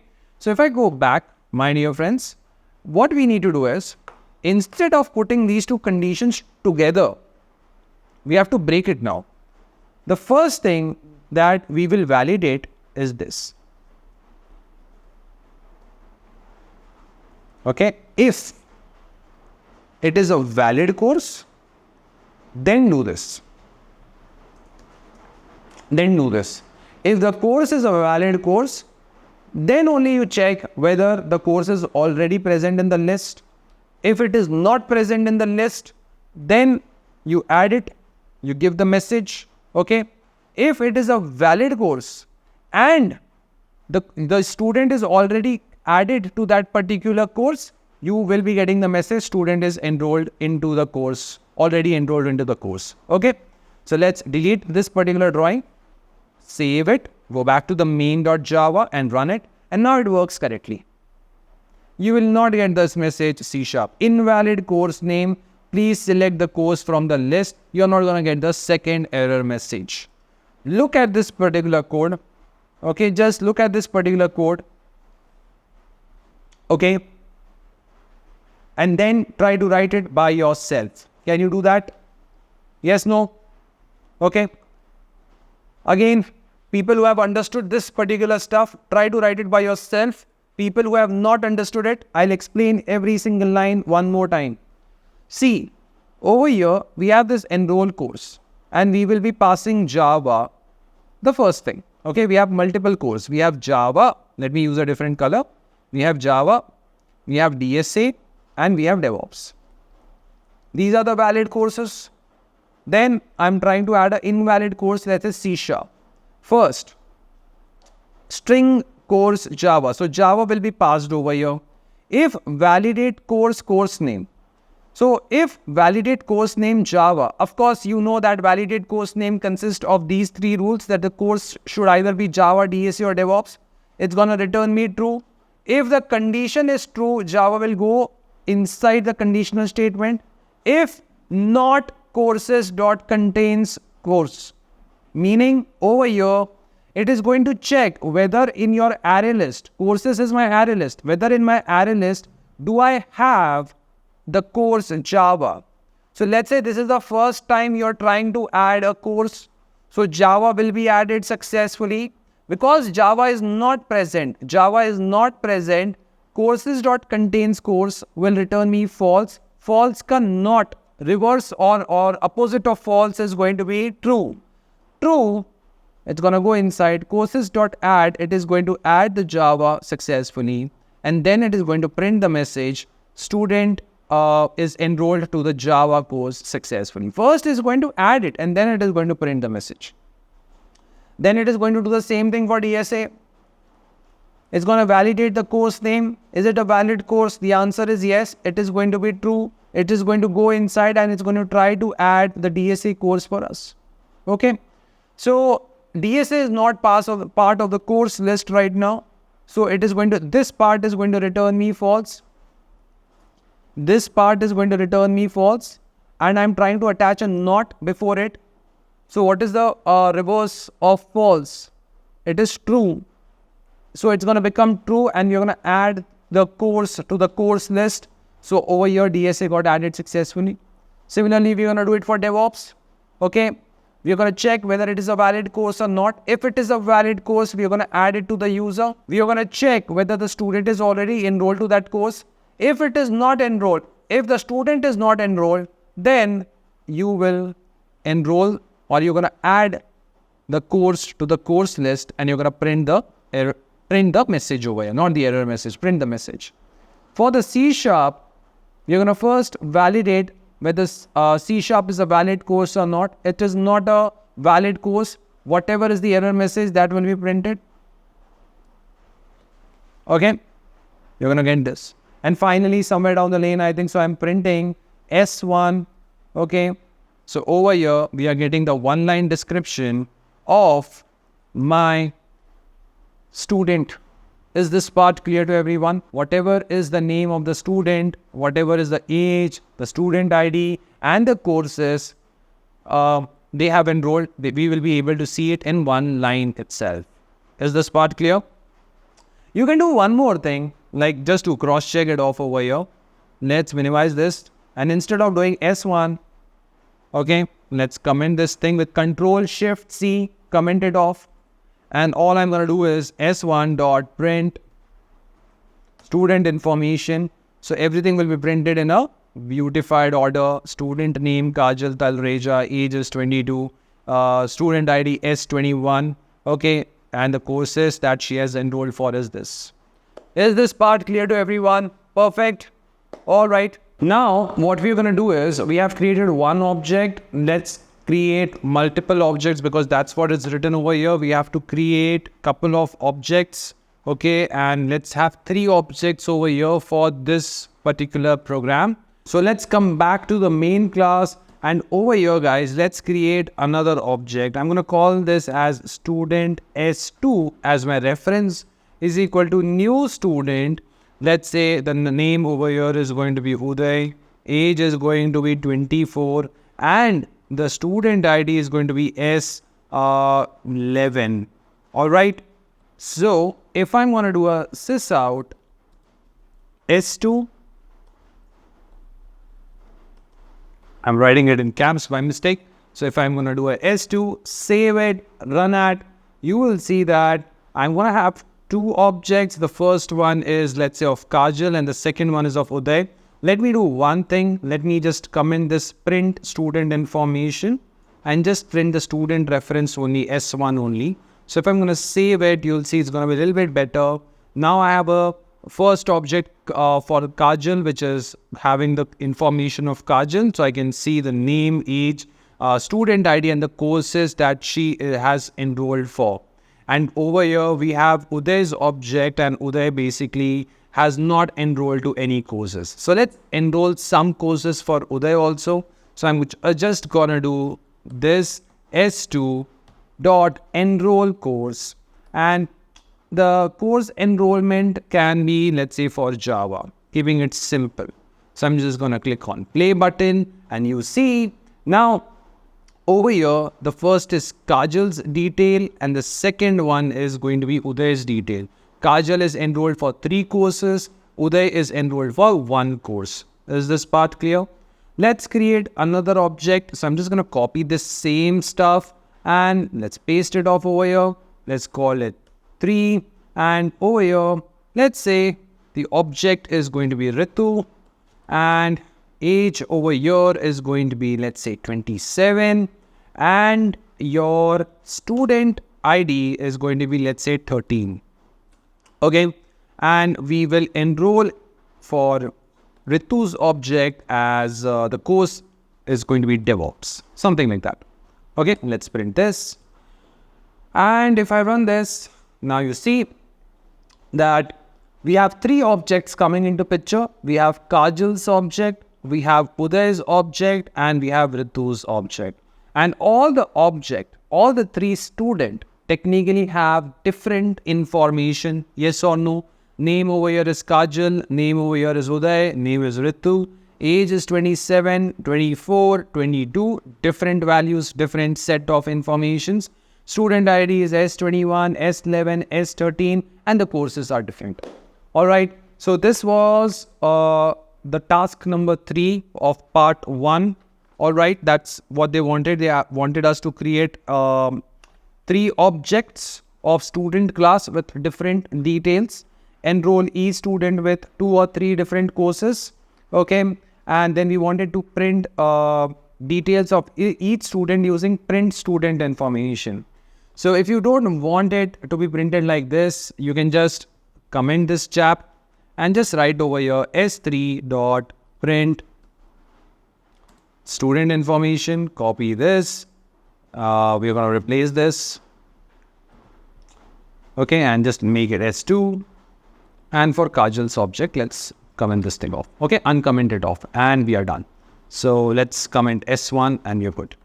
All right, let's bring this guy a little bit up. Okay, and if I'm going to click on the play button, here you see. Okay, so over here, we are getting proper messages, whatever we wanted. This is Kajal's data in beautified manner. This is Uday's data, and this is going to be Ritu's data. Is this part clear to everyone? Is this part clear to everyone? Quickly, yes. Go ahead, create 3 objects and try to print and see if you're getting the same kind of an output over here, kind of similar output over here. You can use different set of values.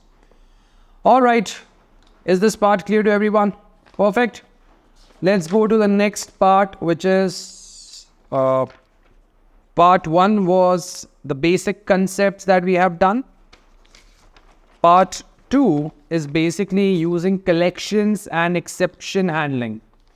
So what I'm going to do is, for this particular stuff, I'm not going to do it over here because it's going to have a little bit change in the code.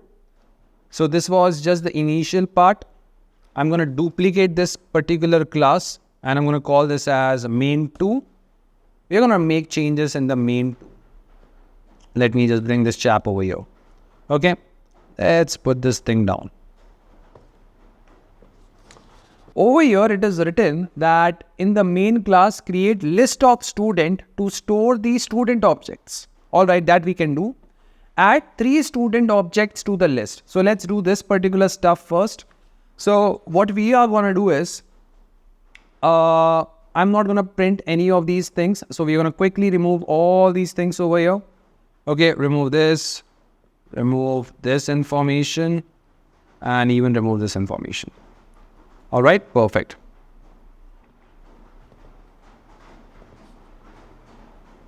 Let me just clean the screen. Perfect. Let's come back to this particular stuff now. Over here, we have 3 objects. Okay, this is the object reference 1, this is object reference 2, and object reference 3. The thing is, they're telling us ki Baba, these 3 objects needs to be stored in a list of student. So technically, they're telling me to create a collection. So I'm going to use a collection over here. Let's call this as list of student. Okay, list of student, and I'm going to call this as student list is equal to new array list. New array list. Perfect. Is this part clear? Now, I have created this particular list. The thing is, what they want is, they want us to add the 3 students to this particular list. Can we do that? Yes, we can do that. Pretty simple.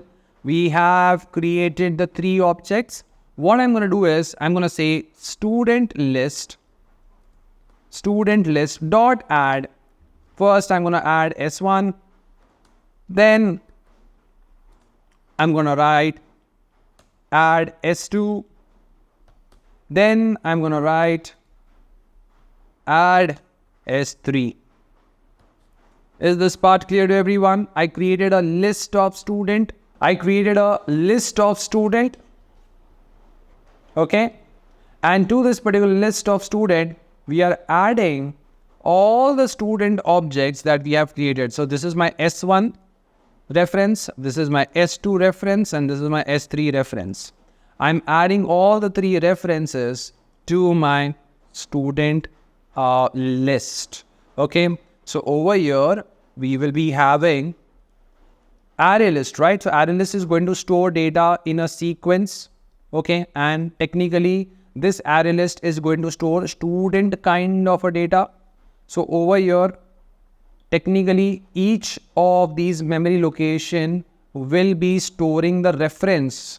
Okay, so let's say we have 3 objects created.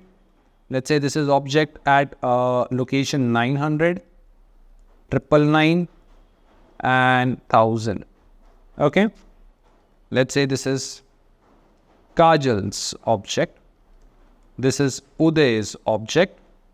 This is Ritu's object. So S1 is technically pointing to this particular hash code. S2 is pointing to this one. S3 is pointing to this one. All right. So we are adding the reference. Okay. We are not storing the object in this particular location. So even though I am creating a array list of student, each memory location is technically a reference variable. Okay. Each memory location of this particular array list is a reference variable. So what reference variable stores? The unique identification of the object created in the heap memory. So we are adding S1. S1 is storing what? 900. So over here 900 will be stored. This is how it's gonna point. S2. We are adding S2. S2 is storing 999. So here also 999 will be stored. Then we are having S3. S3 is having 1000. 1000 will be stored. This is how an array list of objects gets created over here. Okay, we are using over here array list of student. Are you getting the point? It's an array list of students. So each memory location over here serves as a reference variable. This is a very important point. Okay, please make a note of this particular stuff. Over here, part 2, collection and exception handling, point number 4. Okay, and the third point for this, write a method, find student by ID, which is going to take a student ID that searches for a student in the list by their student ID and return the student object. If the student is not found, throw an appropriate exception with a custom message. Okay, this particular stuff, okay, this is very important. Please make a note of this particular stuff. This is a very important one. Okay, you will be using it a lot in your automation framework also. Also, it is going to help you understand how to use streams in your Java applications. Okay, I'll explain you what exactly this particular task is talking about. See, the thing is, we are technically going to have a list, right? This is my list. Okay, and technically this list is pointing to 3 different objects. Okay, I have to create a method which is called as search student by ID. And we will be passing the student ID. So we have S21, S11 and S13. Okay, S21. So if I'm passing S21, we have to search within the array list, ki baba, is there an object which is having the student ID as S21? If it is present, you have to return the student information. Are you getting the point? If the student ID or if this particular ID is not present, okay, in this array list of objects, you will give a custom error message. Is this part clear? Perfect. Now, let's do it together. Slowly, don't rush. What we will do is, we will first create a method. Public, okay, void search student by ID. I hope that's the name. Yeah, find student by ID, not search.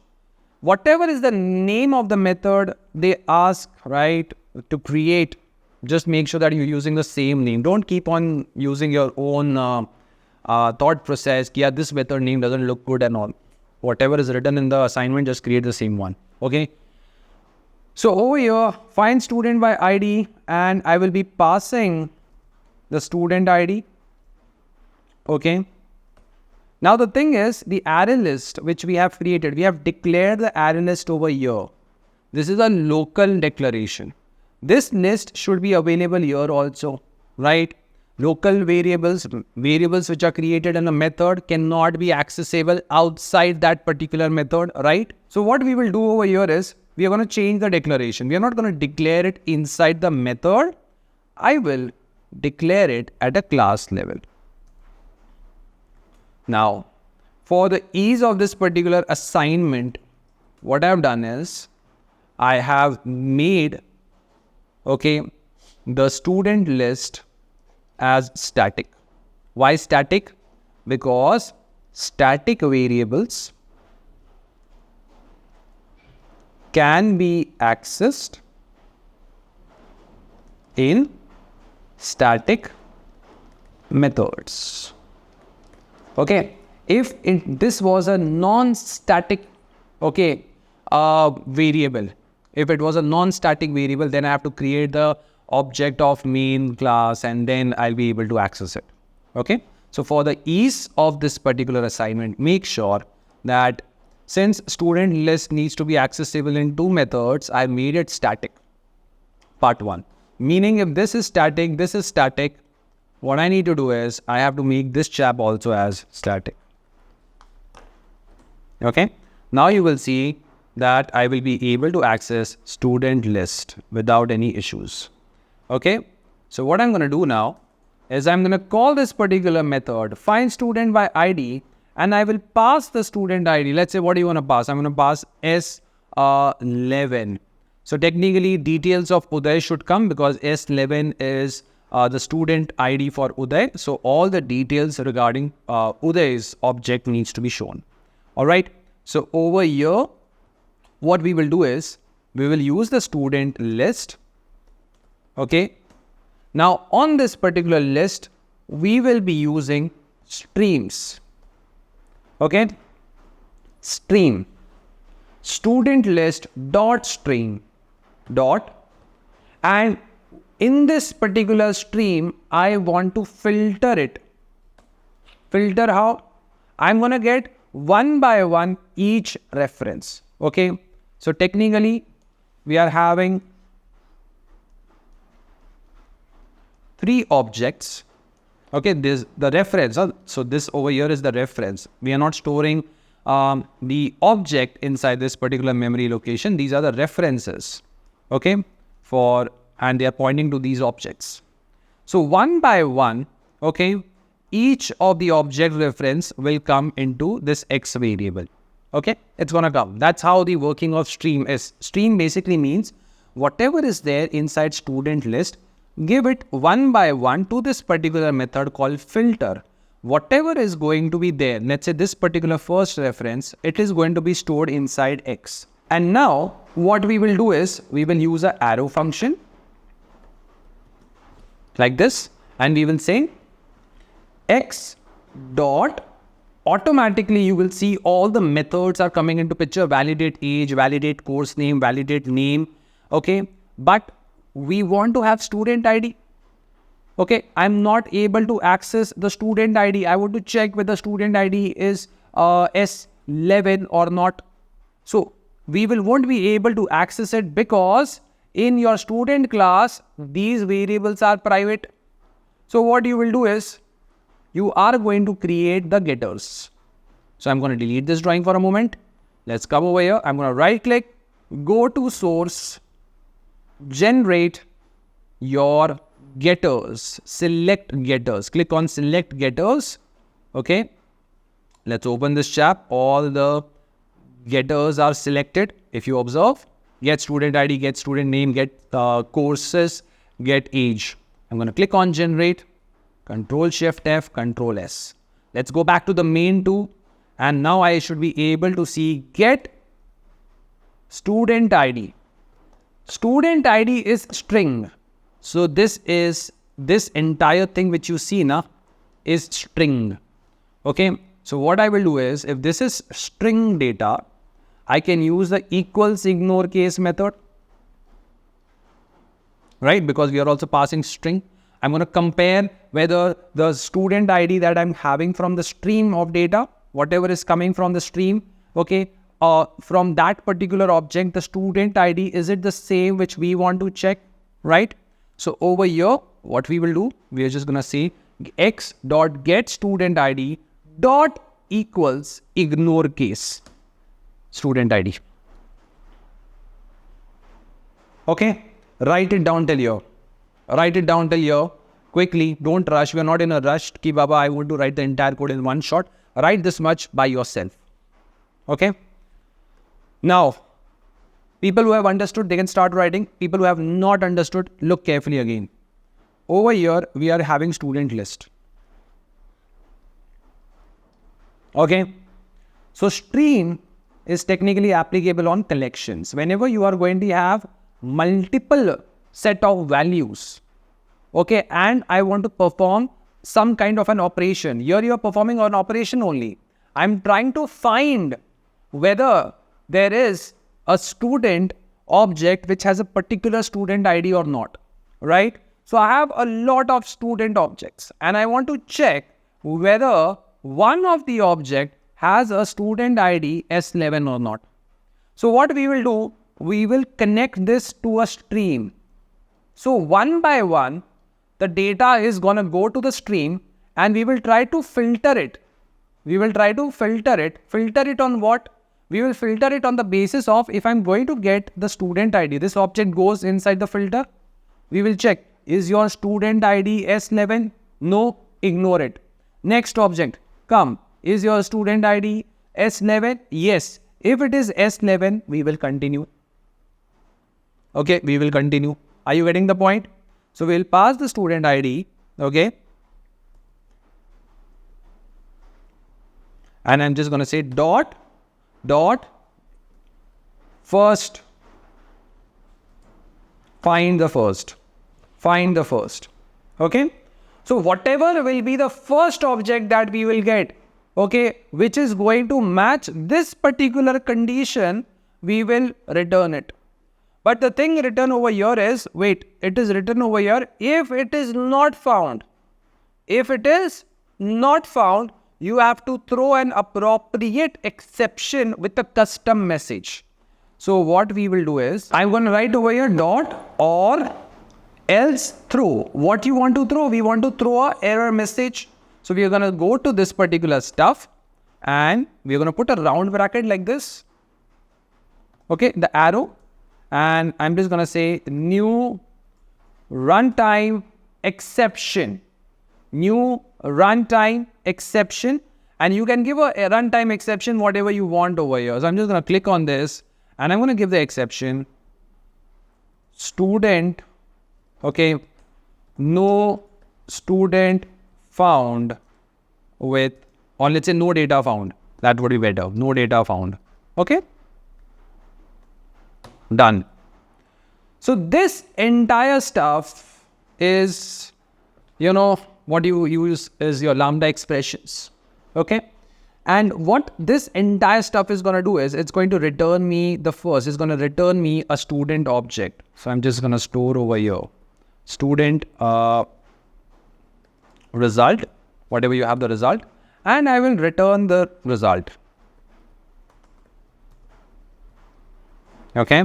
If I'm returning result, what will be the return type of this particular method? It will be student. Done. So find student by ID is going to return me result. I'm going to store it inside a student result variable. And for your convenience, I'm just going to say system.out.println result plus result. Okay, let's run this piece of code. Let's bring this guy a little bit up. And you see, result is technically storing the information of Uday for us. But if I change it to, let's say, S10, we have three objects, S21, S11, S13, and we are trying to find a student by ID, and ID is S10. So do you think, am I going to get any kind of an output? No, because S10 karke, there is no student itself, right? With that student ID. So if I'm going to run this stuff, you see I'm getting a runtime exception, no data found. What are you getting? No data found. All right. So this is something that we have written it off over here. Okay. Quickly write it down by yourself. Okay. Try to write it down by yourself. One more time over here. Look carefully. Over here we have the student list. This list will be given to a stream. Okay. And we will be filtering it on the basis of student ID. The filter criteria is ki baba, the student ID should be the one which we are trying to search. Okay. The entire stream is going to go through this particular filter.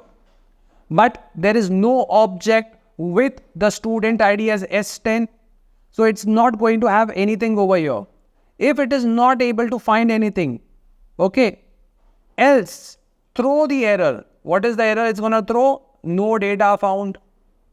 If, let's say, it was able to find an object which has the ID, the student ID as S10, find the first, it is going to store it in the result variable and we will return that object reference.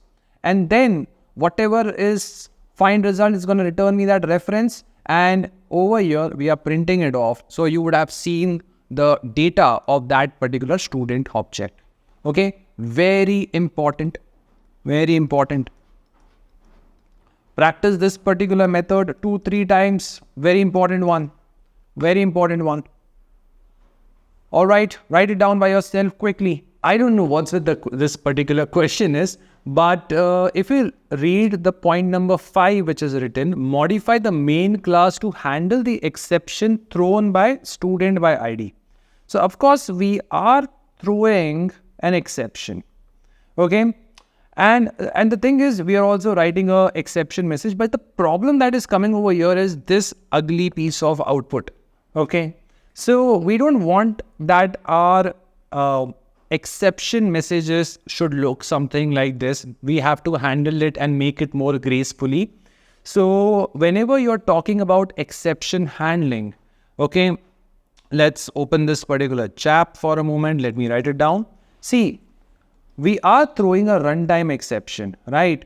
So whenever exception is going to come into picture, exceptions can be handled either with try catch block or with throws keyword. Yes? Yes or no? These two are the only ways you can handle exception. In reality, the best way to handle exception is with the try catch block always.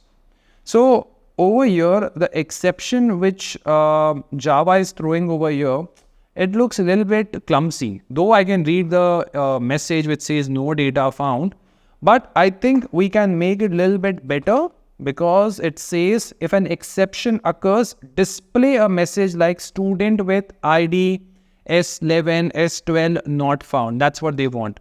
So we'll do that. Not a big issue. What we will do is we will put this piece of code, because we are throwing an exception over here, right? It is going to have some exception coming into picture if we are not able to find the student object. So, my dear friends, what we need to do is we will break this part into 2 lines. This is the part 1, and then I'm going to say student and not student, result. Okay. What we will do is we're going to put this chap into try. Try to do this. Try to do this. Okay. If something happens, if an exception occurs, what exception we will get? We will be getting a runtime exception.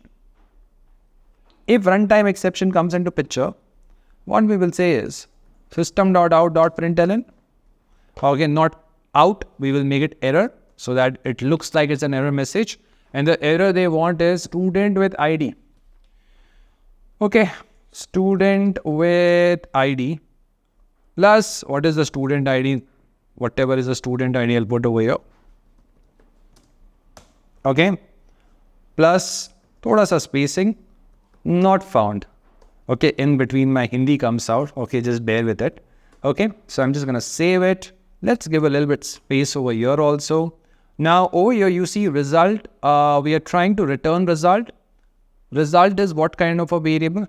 Result is what kind of a variable over here? Result is a local variable, right? Local variables are never initialized implicitly. They are never initialized with the default value implicitly. We have to explicitly do that. Explicitly means I'm going to bring my cursor over here and I have to write your string or student result is equal to null. This is what you call as explicit initialization. Okay, explicit initialization. And look carefully. This is again something that you guys need to remember. Result, okay, is a reference variable because the data type over here is non-primitive data type. Non-primitive variables or reference variable, they will have the default value as null. Is this part clear to everyone? Perfect. Now, let's save it. See what happens over here. Student with ID -10 not found. Perfect, works now. Let's go a little bit up. Let's change the value to S11 and see what happens. If I run this piece of code, here you see, we are able to get the data of Uday. Let's just give a little bit of space so that it's easier for us to see it carefully. Perfect, done. All right, done. I think we are done with collections and exception handling. Part 1 of this particular assignment, Java homework assignment, we have done till part 2, point number 5, which is exception handling. This part is also done.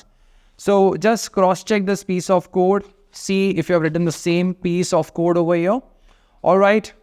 Now comes part 3, which is optional. And what it says over here is advanced features. We have to implement sorting of students by their name. All right. Using collections.sort and custom comparator. Okay. The next thing what they want is allow users to input new student details and enroll in courses through console. So the first thing over here is, let's talk about sorting. So we have student name like Kajal, okay, Uday and Ritu, right? We have to create a functionality which is going to sort the student objects on the basis of the name. Okay. So over here, when that particular method will be called, we will be listing down all the objects in sorted order on the basis of names. So the output of this particular program is going to be, first Kajal will be there, then Ritu is going to come into picture, and then Uday's data needs to come. Okay. In alphabetical order we need to do. So for custom sorting, we will be using comparator. So we need to understand how to use comparators in your Java. Okay. So we'll do that part.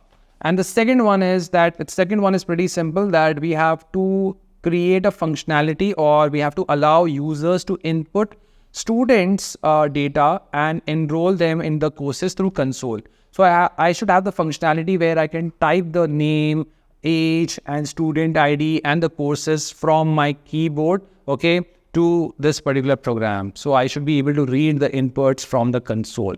All right. These two things we are supposed to build now. All right. So before we get started, if you guys want, you can take a 10 minutes break, and then we will try to understand the advanced part of building, okay, collections.sort and comparators. Okay. That's the first thing that.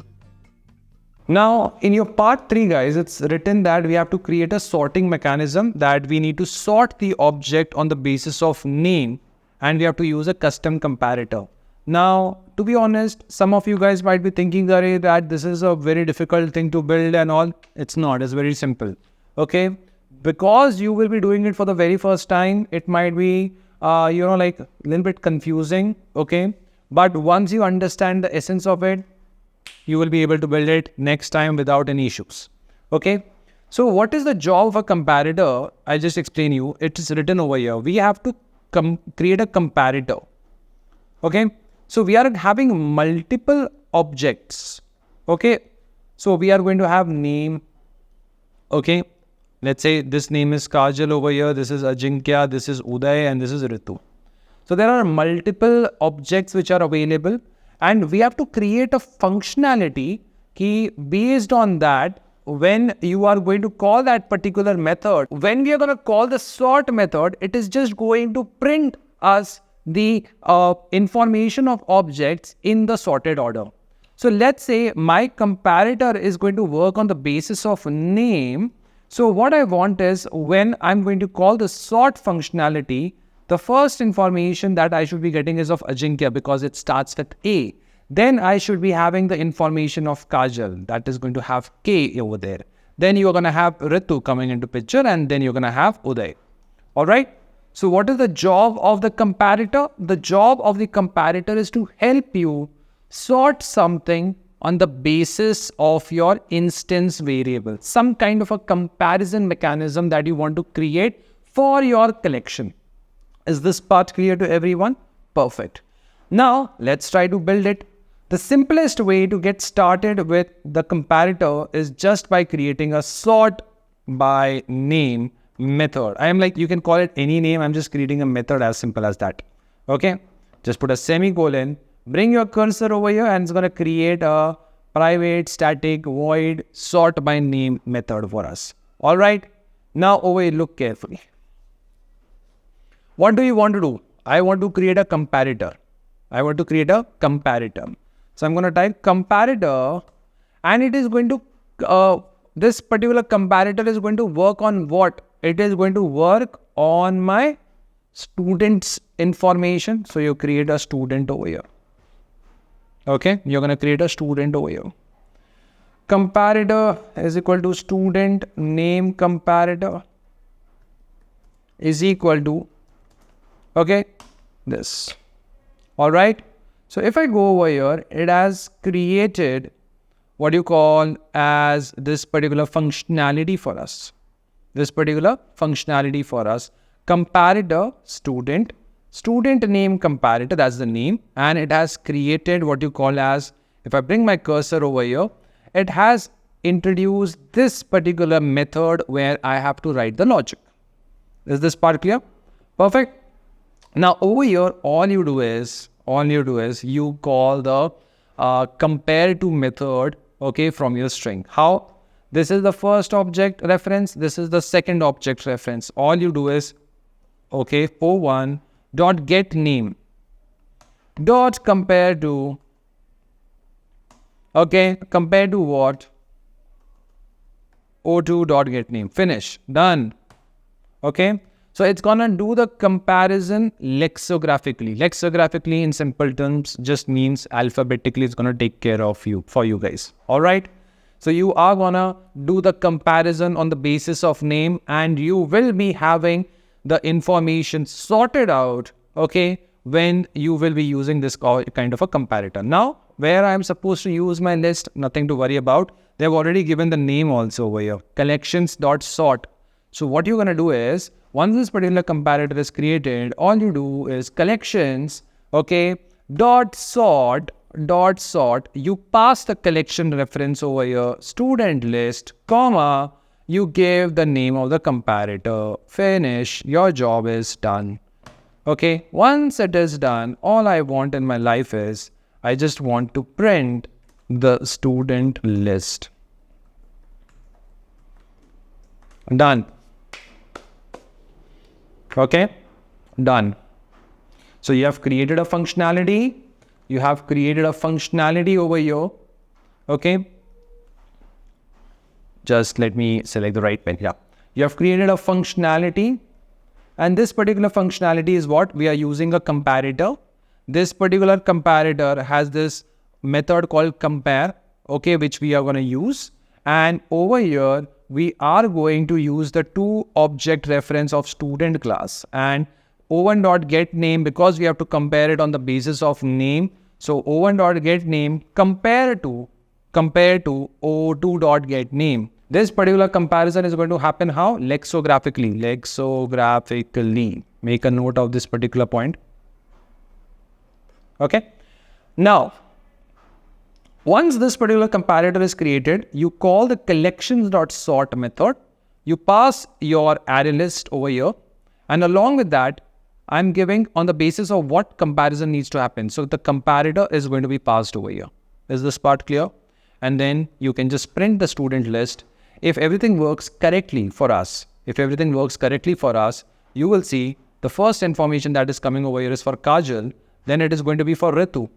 Okay. And then lastly, it's going to be for your Uday. All right. But let's say you want to add more students. You can keep on adding more students. So what I'm going to do is I'm going to quickly add or create one more student over here. Let's copy this chap. Okay. And let's create one more student. Let's call this as S4. And let's call this as Ajinkya. Okay. Let's say the age over here is 22. And the student ID is S-213. And we are also enrolling Ajinkya to DevOps.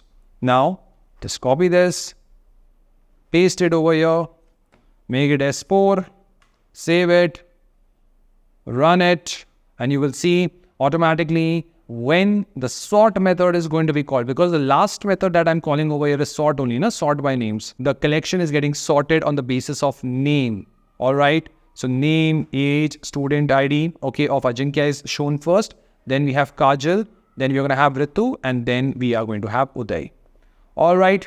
Quickly go ahead and write this piece of code by yourself. Can you do that? Yes. Can you do that? Now, for some of you guys, this piece of code might be a little bit clumsy. It might look a little bit ugly. We can reduce it off with the help of lambda expressions. So just remove this part. And what you do is, we need two variables that's going to be created, right? O1, O2. Okay, just create it like this. Okay. Then you're going to put a arrow sign like this. And you're going to say O1 dot get name dot compare, because we were calling a compare to method of O2 dot get name. Done. Technically, you have written the same thing. Okay, the same piece of code is written. Okay, but since we have used lambda expression, this boilerplate code has been reduced down to just one line now. So sometimes in interview, they ask you, what is the benefit of lambda expressions? Lambda expressions basically helps you to make your code a little bit concise, a little bit smaller in size, and reduce the boilerplate code. Is this part clear to everyone? Perfect. Output of the program is not going to change. I'm just going to save it, run it. If everything works fine, still Ajinkya's data is coming first. Then you're going to have Kajal's data. Then you have Ritu's data, and then you have Uday's data. Is this part clear to everyone? Quickly write it down. Quickly write it down. This is the method. You want to write it by yourself. All right. Perfect. Now, guys, we have built a lot of things inside this particular application. So before I go to the last one, which is allow users to input new students' information and enroll them into the course through console, let's revise all the things that we have built so far and what all things we have learned throughout this particular stuff. So we will be going into the whiteboard mode, and we will try to just recollect the things that we have learned so far. Is this part clear? In this way, you will be able to remember why certain piece of code was written, okay, what advantages that we have, and you will be able to explain these kinds of assignment more confidently during interviews. All right, so let's get started. All right, guys, now what we are going to do is we will be revising all the important topics that we have learned or we have used in this entire interview question. So this is not only going to give you the confidence that you can write the code, but it is also going to give you a clarity on how a certain topic comes into picture, right? So it's always better you write the code than you try to understand why a certain concept is used. And you can always do vice versa. All right. So without wasting time, let's get started over here. The question bank is still with me over here, and it's written over here that we had to create a Java-based application, and technically we wanted to create classes, which is called as main and student class. Now the first term itself that comes into picture is ki Baba, we have to create class and object. Now, sometimes in interview, they can ask the question is, what is a class and what is an object, right? Now, over here, this is the theoretical definition which you will actually find on a book or over the internet, that class is a blueprint or a template that defines the properties and the behavior of objects. Okay, that's what the theoretical definition is. It's basically a logical entity that holds the structure and the logic of objects. Now, I'm pretty sure that this particular stuff, a lot of you guys might be finding it very confusing, because I am finding it confusing. So, but that's the problem with theoretical definitions. You know, like when you start reading a book or read something over the internet, right? They just copy things and bluntly just talk about this is what class is. Now, I'm pretty sure 90% of the people did not understand any single line which is written over here. Let's try to read about the object. An object is basically an instance of a class. And class is basically a blueprint that defines the properties and the behavior of an object. It doesn't make sense, right? Sometimes you're just trying to put the definition on some other party. Like, what is a class? Class is basically a blueprint for an object. What is an object? Object is basically an instance of a class. So it's not really helping us out over here. But don't worry, I'll explain you what exactly it means. So think of it like this. See, class, if someone asks you in the interview, what is class? Class is basically rules. Rules which are going to be imposed on objects. Make a note of this particular line. Imposed on objects. Okay? Classes are basically rules, and rules that are going to be imposed on objects. What are objects? Objects are basically real world entities. Okay? Anything that you see in reality, you, me, this laptop, this pages, okay, mobile phone, okay, the pencil, all these things exist in reality. I can touch them. Okay, you guys can touch them. We exist in reality. We occupy some space in this entire world. Anything which is real is always going to be an object. Is this part clear? And on an object, rules are going to be imposed. Let's say this over here is a pencil. So the rules of pencils will be imposed on this stuff. Now, what do you mean by that? Let me give you a different example. I'm a person. I hope so. So I am a person, and the thing is, on a person, the rules of a human being will be imposed. Is this part clear? The same happens with everyone over here. So if there is going to be a kid, okay, who's just born right now, the rules of a human being will be imposed on him or her. So if it's going to be let's say a boy, so the rules of a boy or a male should be applicable on this particular kid. So the rules, you don't see it. Right now, the rule of a teacher is imposed on me. So I have to talk, act like a teacher. Right now, the rules of a student is imposed on you. So you need to act as a student. Is this part clear? So basically, classes will define the rules. And these rules will be imposed on the objects. And objects are nothing more. They are the real world entity. They exist in reality. So objects will always occupy memory space. Is this part clear to everyone? Perfect? Perfect. Make a note of this particular stuff. Okay? If possible, now when you're going to study this particular video, so what you do is you take a printout of this particular document, like how I have done. Okay? And the way I'm writing it down, so it's going to be much more easier for you guys to just write it down over there. I know it's going to be a little bit on the overhead for you guys. Well, you guys can just take the office stationery into use. Just take a printout of these things from the office printer or from the local Xerox shop. So you'll be able to do pretty fine over there. So it's help you guys prepare for the interviews in a much more better way. And make sure to file it off. You know, like these documents, you file it off so that when you're revising, you have only one place to revisit all these things. Yeah? Now, let's move on to the next part. When we were creating the class, if you see carefully, we have created a class which is called as a student. And as I've said, this particular student class is going to be a rule.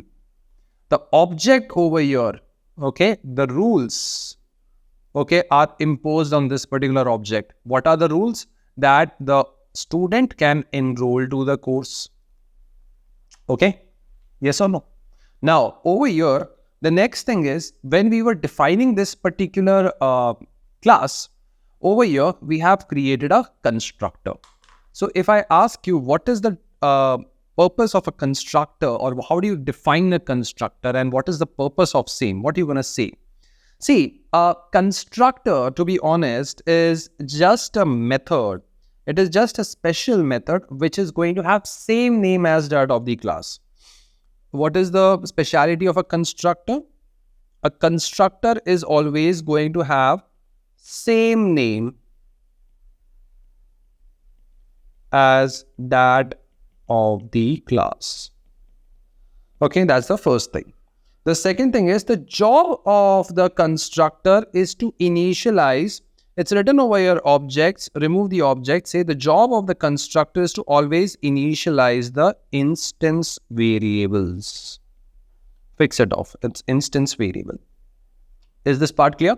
So if you look carefully, inside the constructor, we are initializing the instance variable. quickly make a note of this particular point. You can see the same thing over here also.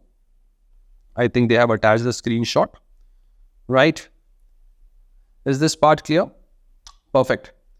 It has the same name as that of the class, and technically a constructor is not going to return anything. So if you look carefully, even though it is a method, it does not have a return type.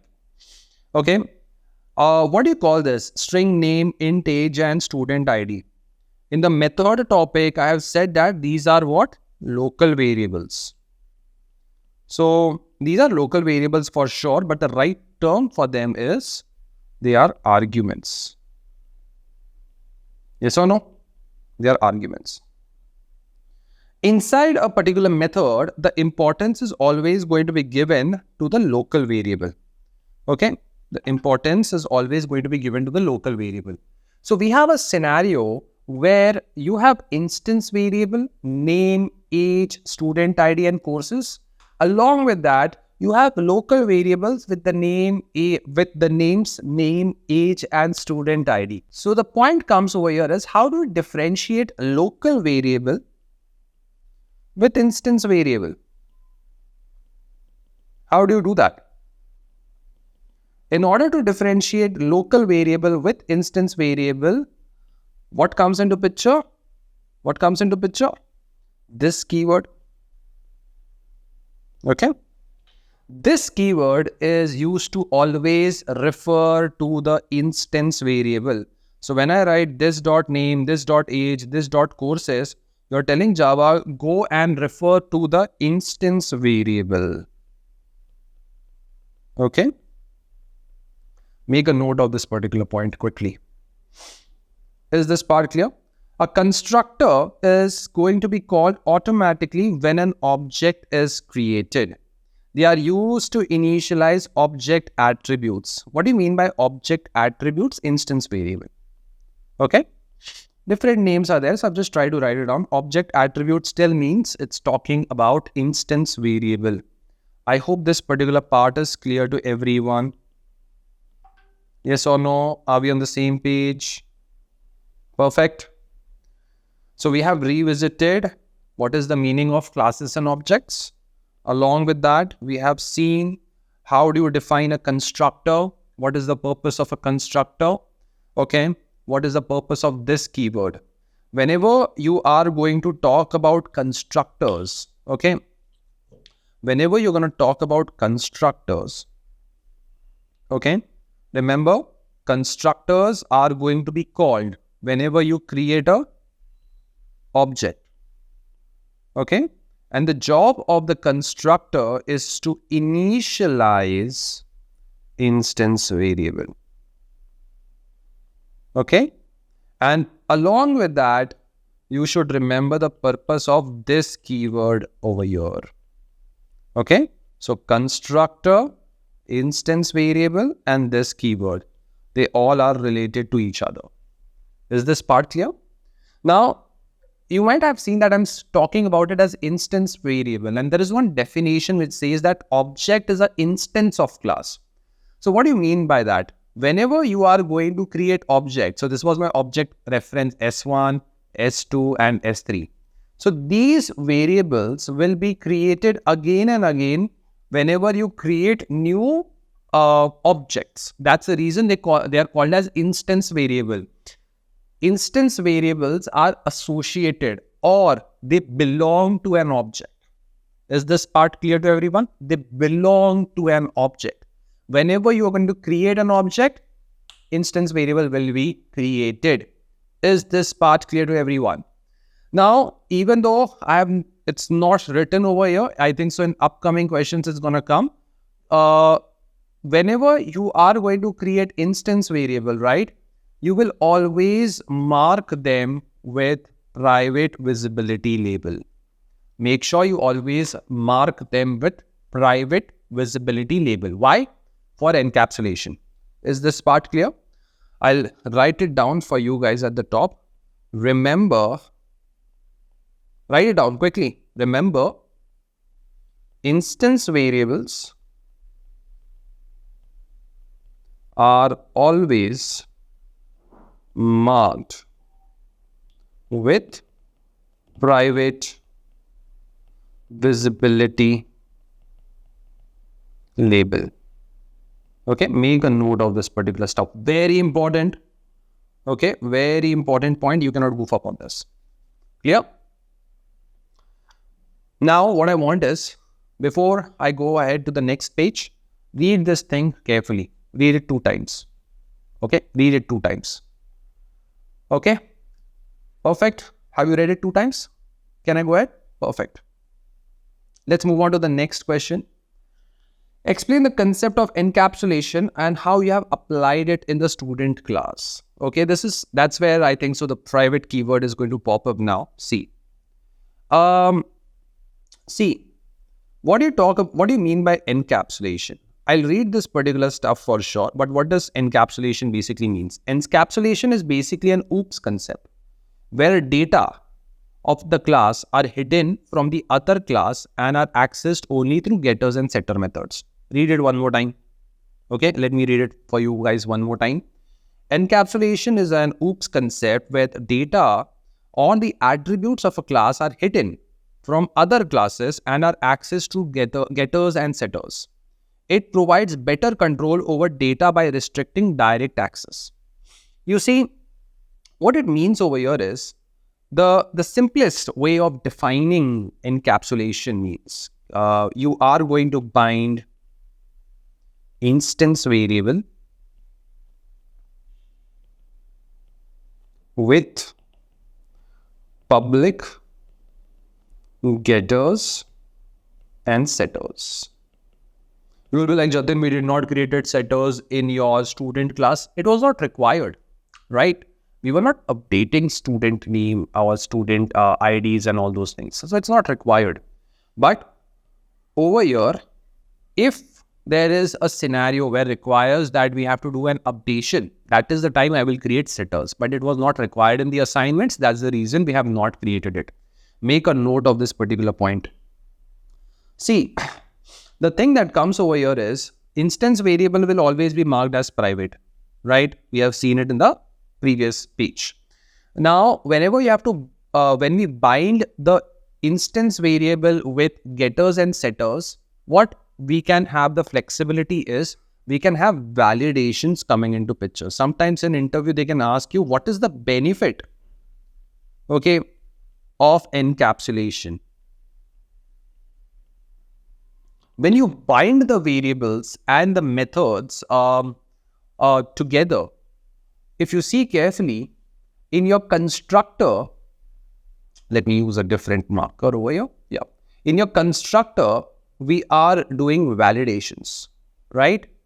So before we initialize the instance variable with whatever the values the user is giving, we are going to do a small check. We can do a check over here whether these values are correct or not. Okay. So the job of encapsulation helps us to perform validation.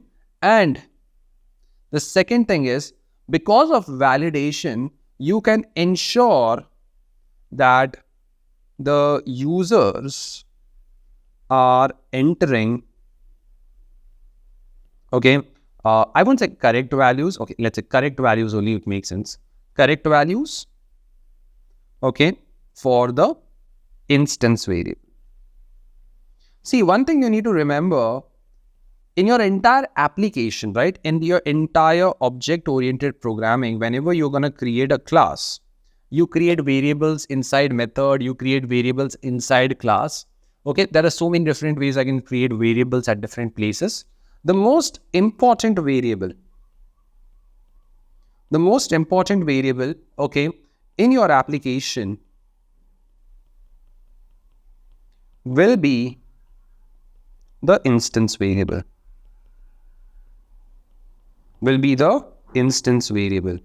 Is this part clear to everyone? Make a note of this particular point quickly. The most important variable in your application will be the instance variable, and hence they need to be protected from illegal assignment. And if you want to assign a value, it should go through some validations. It should be checked. Is this part clear? Okay. And we can do that with the help of encapsulation. So whenever there will be a setter or whenever there will be a constructor which will be called during the object creation, I can introduce those validation methods and check whether those are correct values. And if they are correct values, only then they will be initialized with whatever the value the users are giving it to us. Is this part clear? Make a note of this particular point. Now, the next point over here, in your student class, the attributes name, age, student ID and courses are marked as private, and they can only be accessed or modified through public getters and setters. Okay. Here, notice that the line is written over here is modified. Okay. The job of constructor is to do the initialization. Constructor will do initialization. But any kind of a modification, any type of a updation that you want to do, it will be done by your setters. We have not created setters. Acha, in string, we have learned a topic called mutability and mutable and immutable, right? That's the time we saw about mutability and immutability, right? So, what do you mean by mutable? Mutable means something that can be modified. Okay? And immutable means that something that cannot be changed or cannot be modified. Okay? So, my dear friends, the student class which you have created right now, remember this part. The student class which we have created, we just have a constructor. I did not introduce setters, right?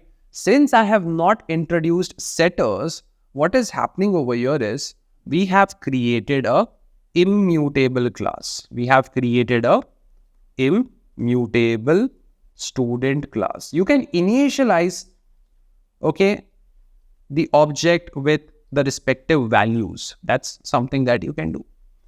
But I cannot update the name, Ajinkya. I cannot update the age. Since I cannot perform any kind of a updation because there is no setters inside this particular class, right?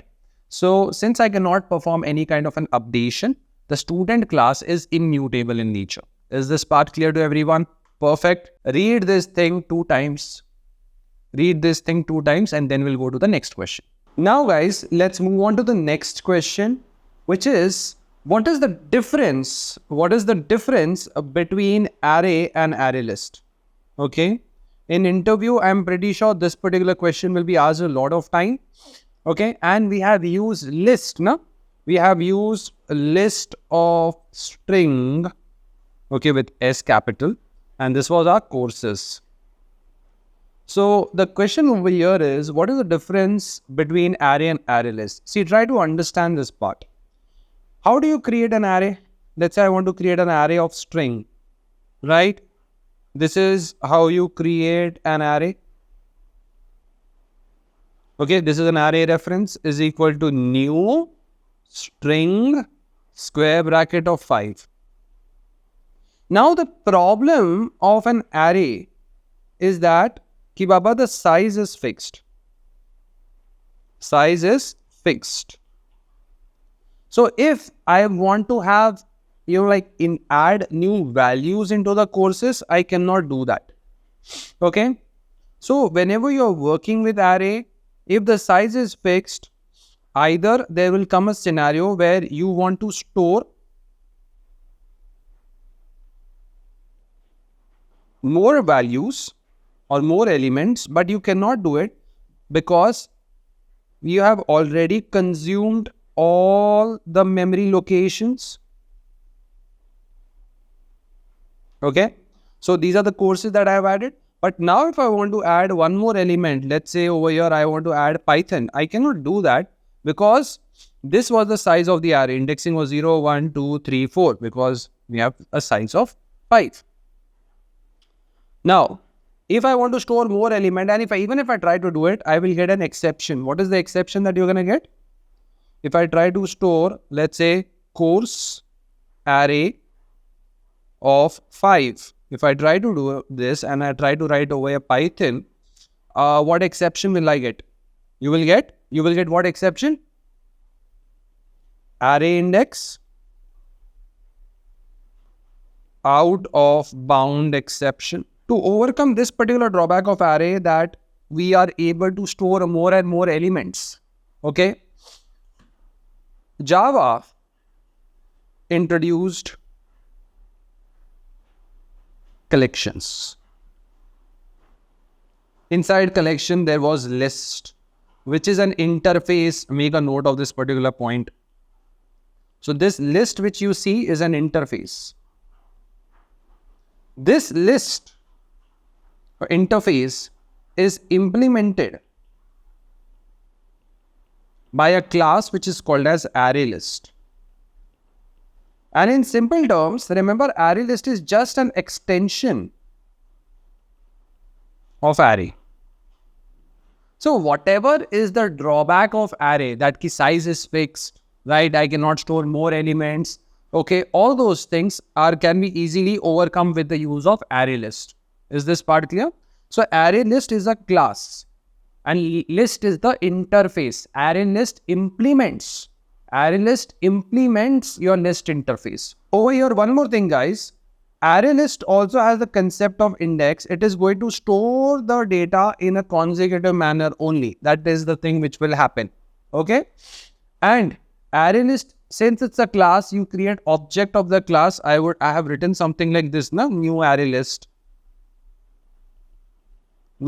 of string. If you look at the constructor wala code, over here, look carefully. Courses is my list of string. Over here, I am creating the object of array list only. Right? Array list is a class. Over here, we are creating the object. Object is also going to be created in the heap memory. Is this part clear to everyone? So read what is written over here. Array have a fixed size and can store element of a specific data type. Once the size is defined, you cannot change it. So once I've defined that my size is going to be 5, I can only store 5 elements. I cannot store the next element coming into picture.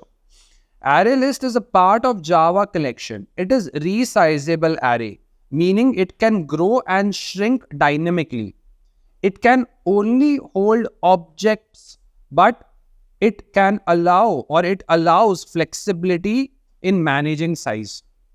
Now over here, what you see, this string, right? This string which you see,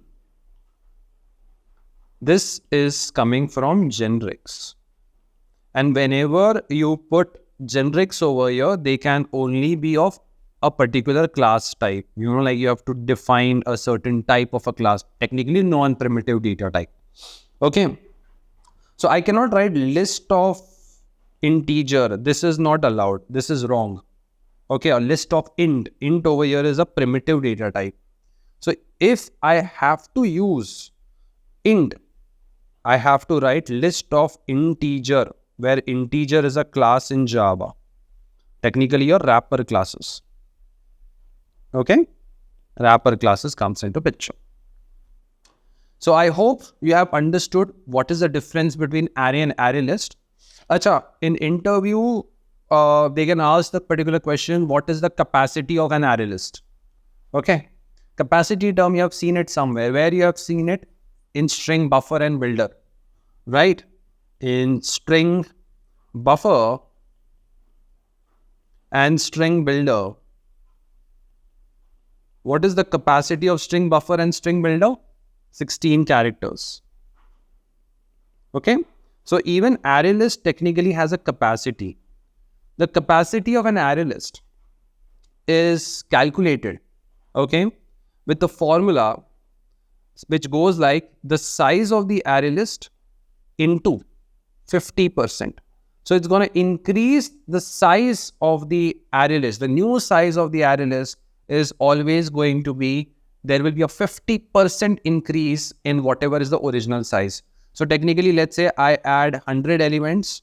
So 100 ka 50% calculate karo. So this is the formula using which the array list ka capacity is calculated. And one more thing to remember, there is going to be coming over here as a ceiling function. Okay. It's a ceiling function which is there. Meaning, let's say the size of this, size of the array list over here is 3. 3 का 50% निकालो. So you'll see that you're going to get like around what, 1.5. Now you cannot have a size which is a 1.5. You cannot have 1.5 memory location, right? So we use a ceiling value. Ceiling value basically means the closest, largest integer number of 1.5. So this is 0, this is 1, this is 2. 1.5 comes over here, which is a number which is greater than 1.5. Okay, which is greater than 1.5, and it has to be closest. Of course, 3, 4, 5 is also greater than 1.5. But we have to find the closest one. So closest one is 2. So the capacity, the new capacity will be increased by 2. Okay. So if 3 was the size of the array list, 2 more extra memory location will be given. So that's how you call it as a resizable array. You increase the size on the basis of this new formula. All right. Make a note of this particular point quickly and read it off. Carefully read it, everything over here. All right. Let's go on to the next one. All right. This is very important. This is a very important question. How do you implement a comparator to sort objects in Java? Okay. Now, in interview, they can ask the question is, what is the job of a comparator? The comparator is basically an interface. Comparator is basically an interface to define custom sorting logic. Okay. We wanted to sort the collection on the basis of the names of student, right? So we were having a collection and we were having 3 objects inside it. Okay. The first one was for Kajal, second one was for Uday, and the third one was for Ritu. Now, let's say one more we added of Ajinkya's object. Okay. So over here, what we wanted is, we wanted to sort this entire collection on the basis of name.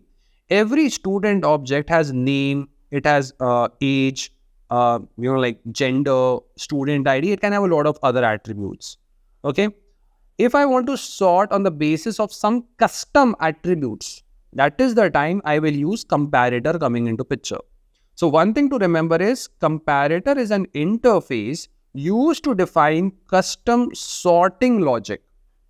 You can implement the compare method. You can implement the compare method, which takes 2 objects and return the integer value based on their order. Look carefully. This is the code which I had written over here, na?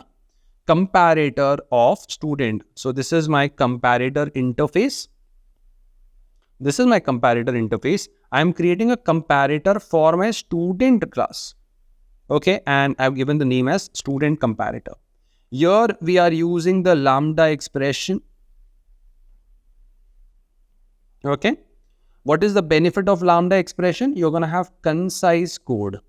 Okay, the code is going to be very much optimized. Okay, that's the thing over here. And over here, guys, we will be taking 2 object reference. I will first get the name of one object reference, and then I'm going to get the name of the second object reference. And then I'm going to just use the compare to method, which is from your string class. Okay, we will compare the name. Okay, and on the basis of this particular comparator, the compare to method is basically going to sort the 2 strings, s1.getName and s2.getName, lexicographically. So technically, alphabetically, it is going to happen. Is this part clear? Then once the comparator is created, you're going to use the method called sort method, which belongs to this collection class, collections. Over here, you passed your collection reference, okay, the array list reference, and your comparator name. So this comparator which I've created over here is given over here. Look at the code. If I just go to my main class, scroll down, right? Let me just fix it for you guys so you can see it clearly. Okay.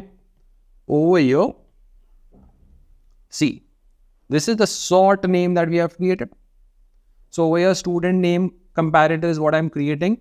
And over here, I've given the references as O1 and O2. So O1.getName compared to O2.getName. Now, this is if you are not using the lambda expression. I would have tried to create an object of comparator, and then I have to implement or write the logic over here. But since we are using lambda expression,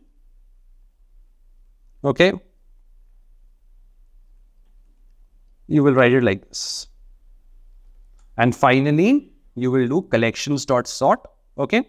Once you do collection.sort, your entire collections get sorted. So technically, you don't really have to print it off also, but I'm just written it off over here. System.out.println, print the student list. So this is line number one. Line number one. Okay. This is optional. Like if you don't want to use lambda expression, you're going to use this. This is point number 2. Okay. And 3 is also optional. 3 is also optional. But if I'm sorting it, once I have sorted it off on the basis of name, I want to print it off. So please practice this one 2-3 times. Yes or no? Please practice it 2-3 times. Is this part clear to everyone? Perfect. Now guys, let's move on to the next question, which is, what is exception handling in Java? Can you explain a scenario where you have used try-catch block? I mean, like we have used try-catch block for custom exceptions and all, right? Now, this is just the definition which I've written over here. I want you guys to read this particular definition once. Can you read it for me? Exception handling in Java is a mechanism that handles runtime error, preventing the program from crashing. It allows you to catch and respond to exception using try-catch block. Okay. So whenever I have to do exception handling, I can do it 2 ways. Either I can use try-catch blocks or I can use which keyword? Throws keyword. Okay. Make a note of this particular point. Either with try-catch block or with throws keyword, you can handle exception.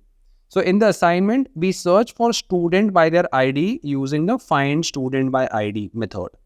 If the student is not found, we throw an exception. The try-catch block catches this exception and prints the custom error message. Okay. So we were trying to find a particular student. If the student is not found, this particular method was returning us a runtime exception. So if it is coming as a runtime exception, we will catch that runtime exception and we're going to print the custom, okay, error message. Okay. So if you look at this piece of code, let me take my black pen, and if I scroll down, here you'll see, I've done it in a little bit different way. So over here, this is my find student by ID. Okay. Now over here, I will be getting the result in this result variable. We are taking the collection, we are giving it to a stream. From the stream, we are trying to filter it on the basis of student ID. Okay, I'm going to get this X reference, X dot get student ID. Whatever is the student object coming, I'm trying to read the student ID. Okay, if the student ID which we are looking for matches, get student ID dot equal ignore case, it matches with this. Okay, we will store it, find the first, we are going to store it in the result variable. Okay, or if we do not get it, we are going to throw a runtime exception. What is a runtime exception? That we are throwing no data found. But this is going to be the try block. The moment the try block throws a runtime exception, we will catch it off and we will print our custom error message. Like we have to write error over here. Student with ID, student ID, whatever, not found. Okay, and you're going to return result. Now look carefully. Suppose we did not find the student details with the respective student ID and we are returning result. So if I ask you, what will be the value of result that will be returned by this particular method? What will you say? What will be returned over here? You will say you will return null, right? Because if you're not getting any data, result that we are returning is going to be null. Is this part clear to everyone? It's going to be null. All right. This is question number 5 and question number 6. I hope these 2 questions are clear to everyone. Yes or no? Is this part clear to everyone? Can I go ahead to the next one? Perfect. Great. Let's go on to the next one. Again, this is a knowledge check. Okay, we have seen a lot of string topics in this entire course. What is the difference between the double equal to and equals method when comparing string in Java? Where we have used it? Where we have used this double equal to or equals ignore case? If you look carefully, okay, let me just use a different board. Let me just zoom the different screen. Over here, if you see in all of your validation methods, somewhere down the lane, I would have used this equals ignore case method. Okay, I've used this equals ignore case method. So when you are having strings, okay, why don't we write double equal to like how we write it in Java? We write 4 is equal to 3. Okay, why don't I write S1 is equal to double equal to S2? Why? The thing is, whenever you use double equal to, it will compare the references. Okay, this is going to happen for your non-primitive data type. Primitive data types, it is going to work correctly. Okay, so if I have int a equal to 10, int b equal to 20, and I decide to write a equal to b, it will work.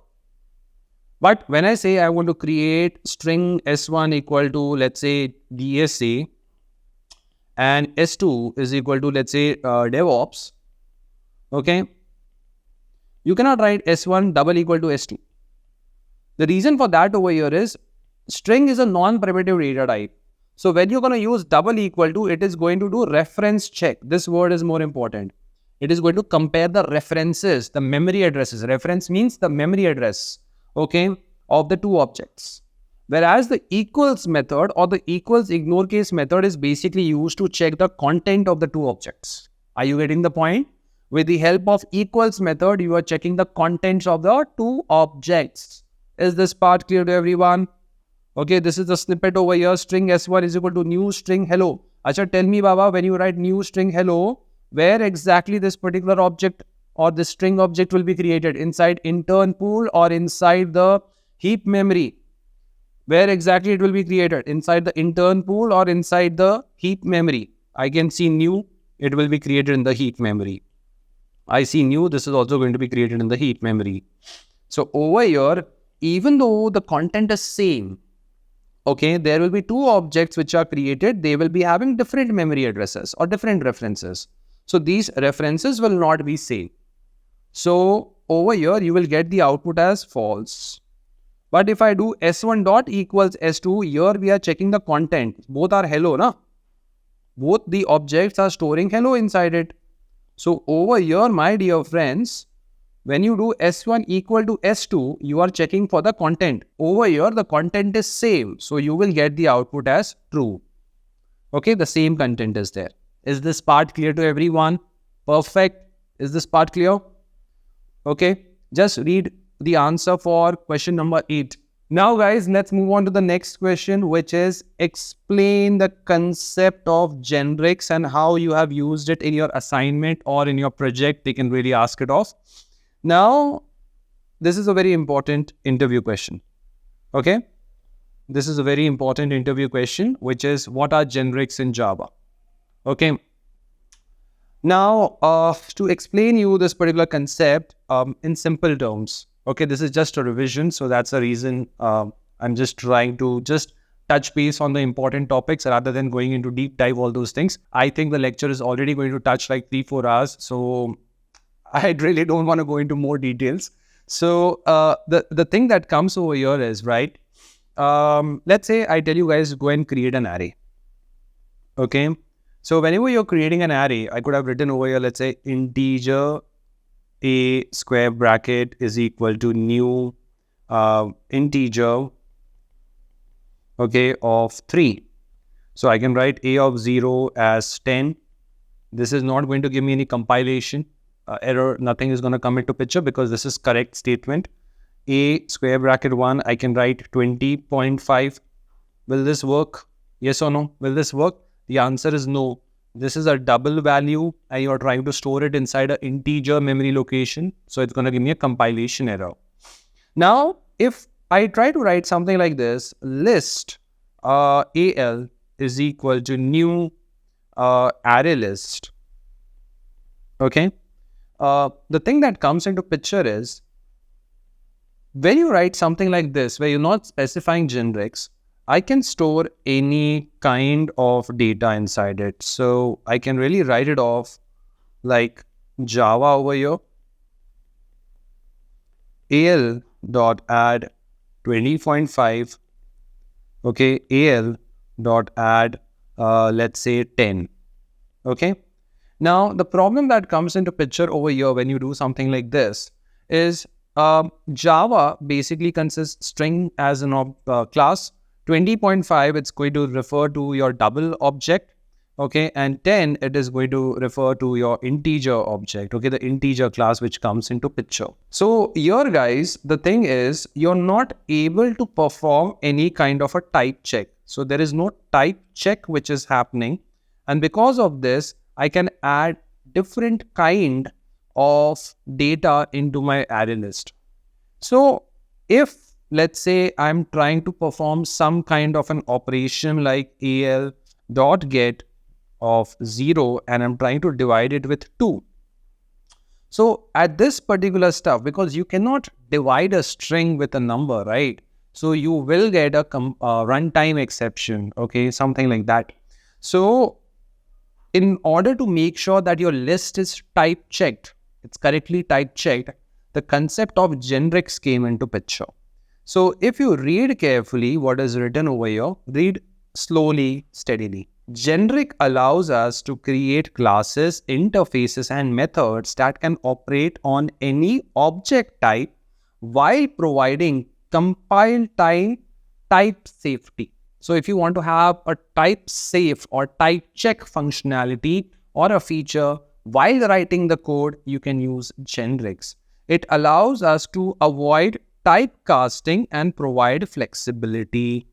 Okay, this is very important benefit over here. Make a note of this particular stuff. It allows us to avoid typecasting and provide flexibility. So your code tends to be more and more concise. Okay, more and more simple to read. Okay. So in our assignment, we have restricted that our array list can only store student objects. Is this part clear? We have created this particular generic over here. Is this part clear? Make a note of this particular point. So array list can only have student objects stored or student object reference stored inside it. Now, can you tell how to throw and catch exception in Java? When would you use custom exceptions? To throw an exception manually, we can use throw keyword. Make a note of this particular point. To throw an exception manually, you can use throw keywords. Okay, followed by an instance of the exception class. Read over here, throw new exception. So over here, we have throw new exception and we are trying to give an object of exception class. Okay, so we have seen throw, throws, and try catch, right? So throw is basically used to throw or to give exception manually. I have not used it in our code, but if I want to throw an exception manually, I can use throw keyword. Throws and try catch, they are basically used for exception handling. Is this part clear? So whenever I want to manage my exceptions, okay, the best way to handle exceptions is always with try catch. This is the most efficient way to handle exceptions in Java using the try catch block.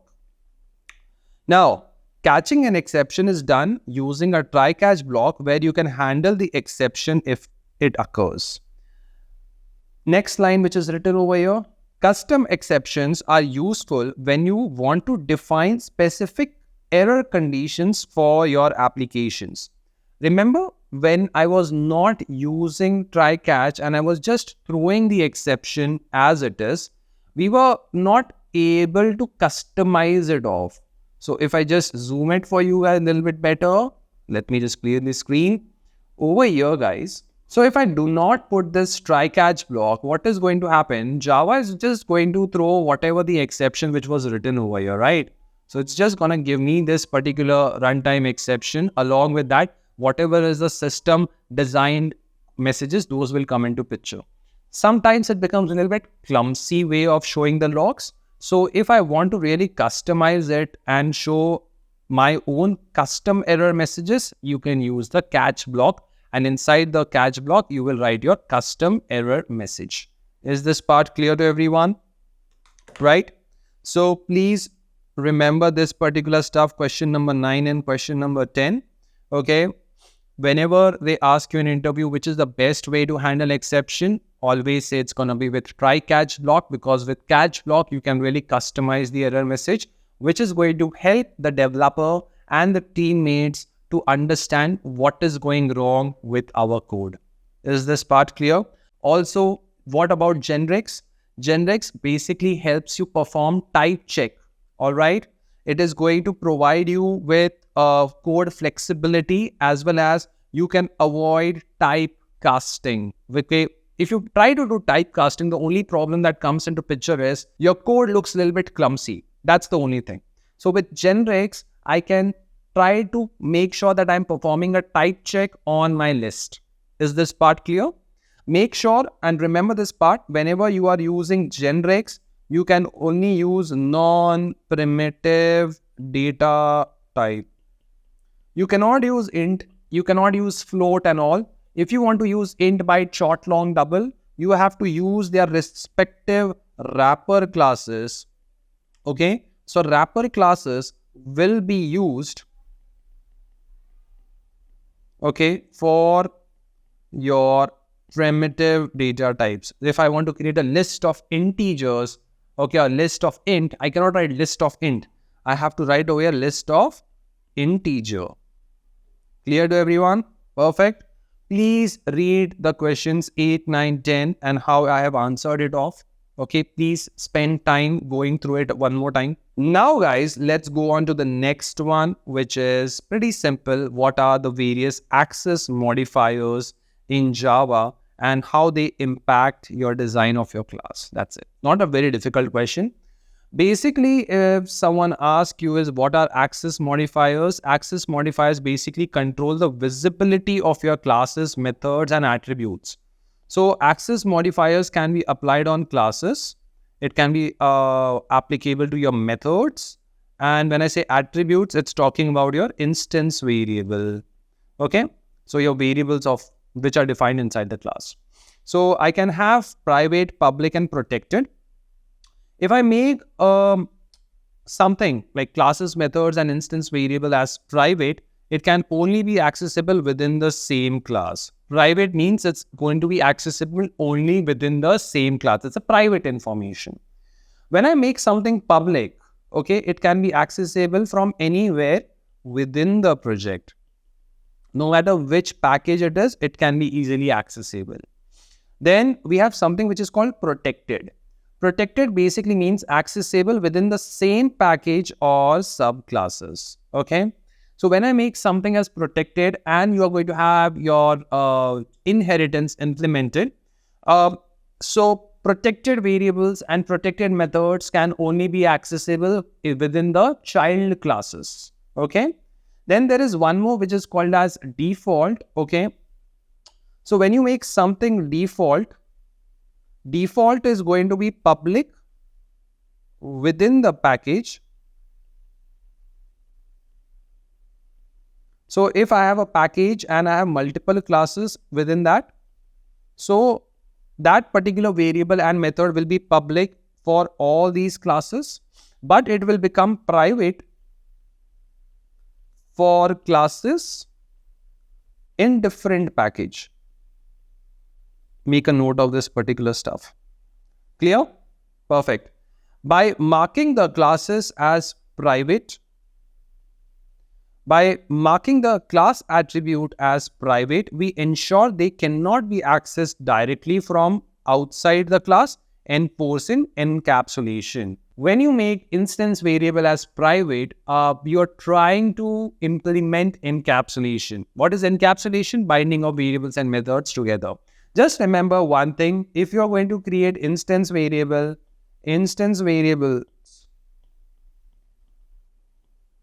are private in nature. You have to make them private, okay? And they can only be accessed with getters and setters, okay? Next one, question number 13. Why is it important to make class attributes private and provide getters and setters? Of course, you know this particular stuff. We have discussed it a lot of time. Making attributes private protects the data from being directly modified by external classes, as well as illegal initialization, invalid initialization. Instead, getters and setters provide controlled access to these attributes, allowing validations and encapsulation. I hope this particular part makes sense to everyone. So that's the reason we have this get name and set name. And what you're going to do is, whenever you're going to do any kind of an initialization, this basically means what? This dot name refers to your instance variable. Before we do this particular initialization, you will have a validation that will come into picture. So validation is important. You have to do validation. Then question number 14, I think so. This is pretty easy, right? It's not difficult. Okay. Next one. What are checked and unchecked exceptions in Java, and what is the difference between them? Okay. This is going to be a very important interview question. Okay. So please make sure that you go through it. I'll write over here as important. Checked exceptions are exceptions that are checked by compiler, or they are checked at compile time. Okay. Checked exceptions are exceptions which are checked at compile time. The compiler forces you to handle them using try, catch, or throws keyword. Example, IO exception.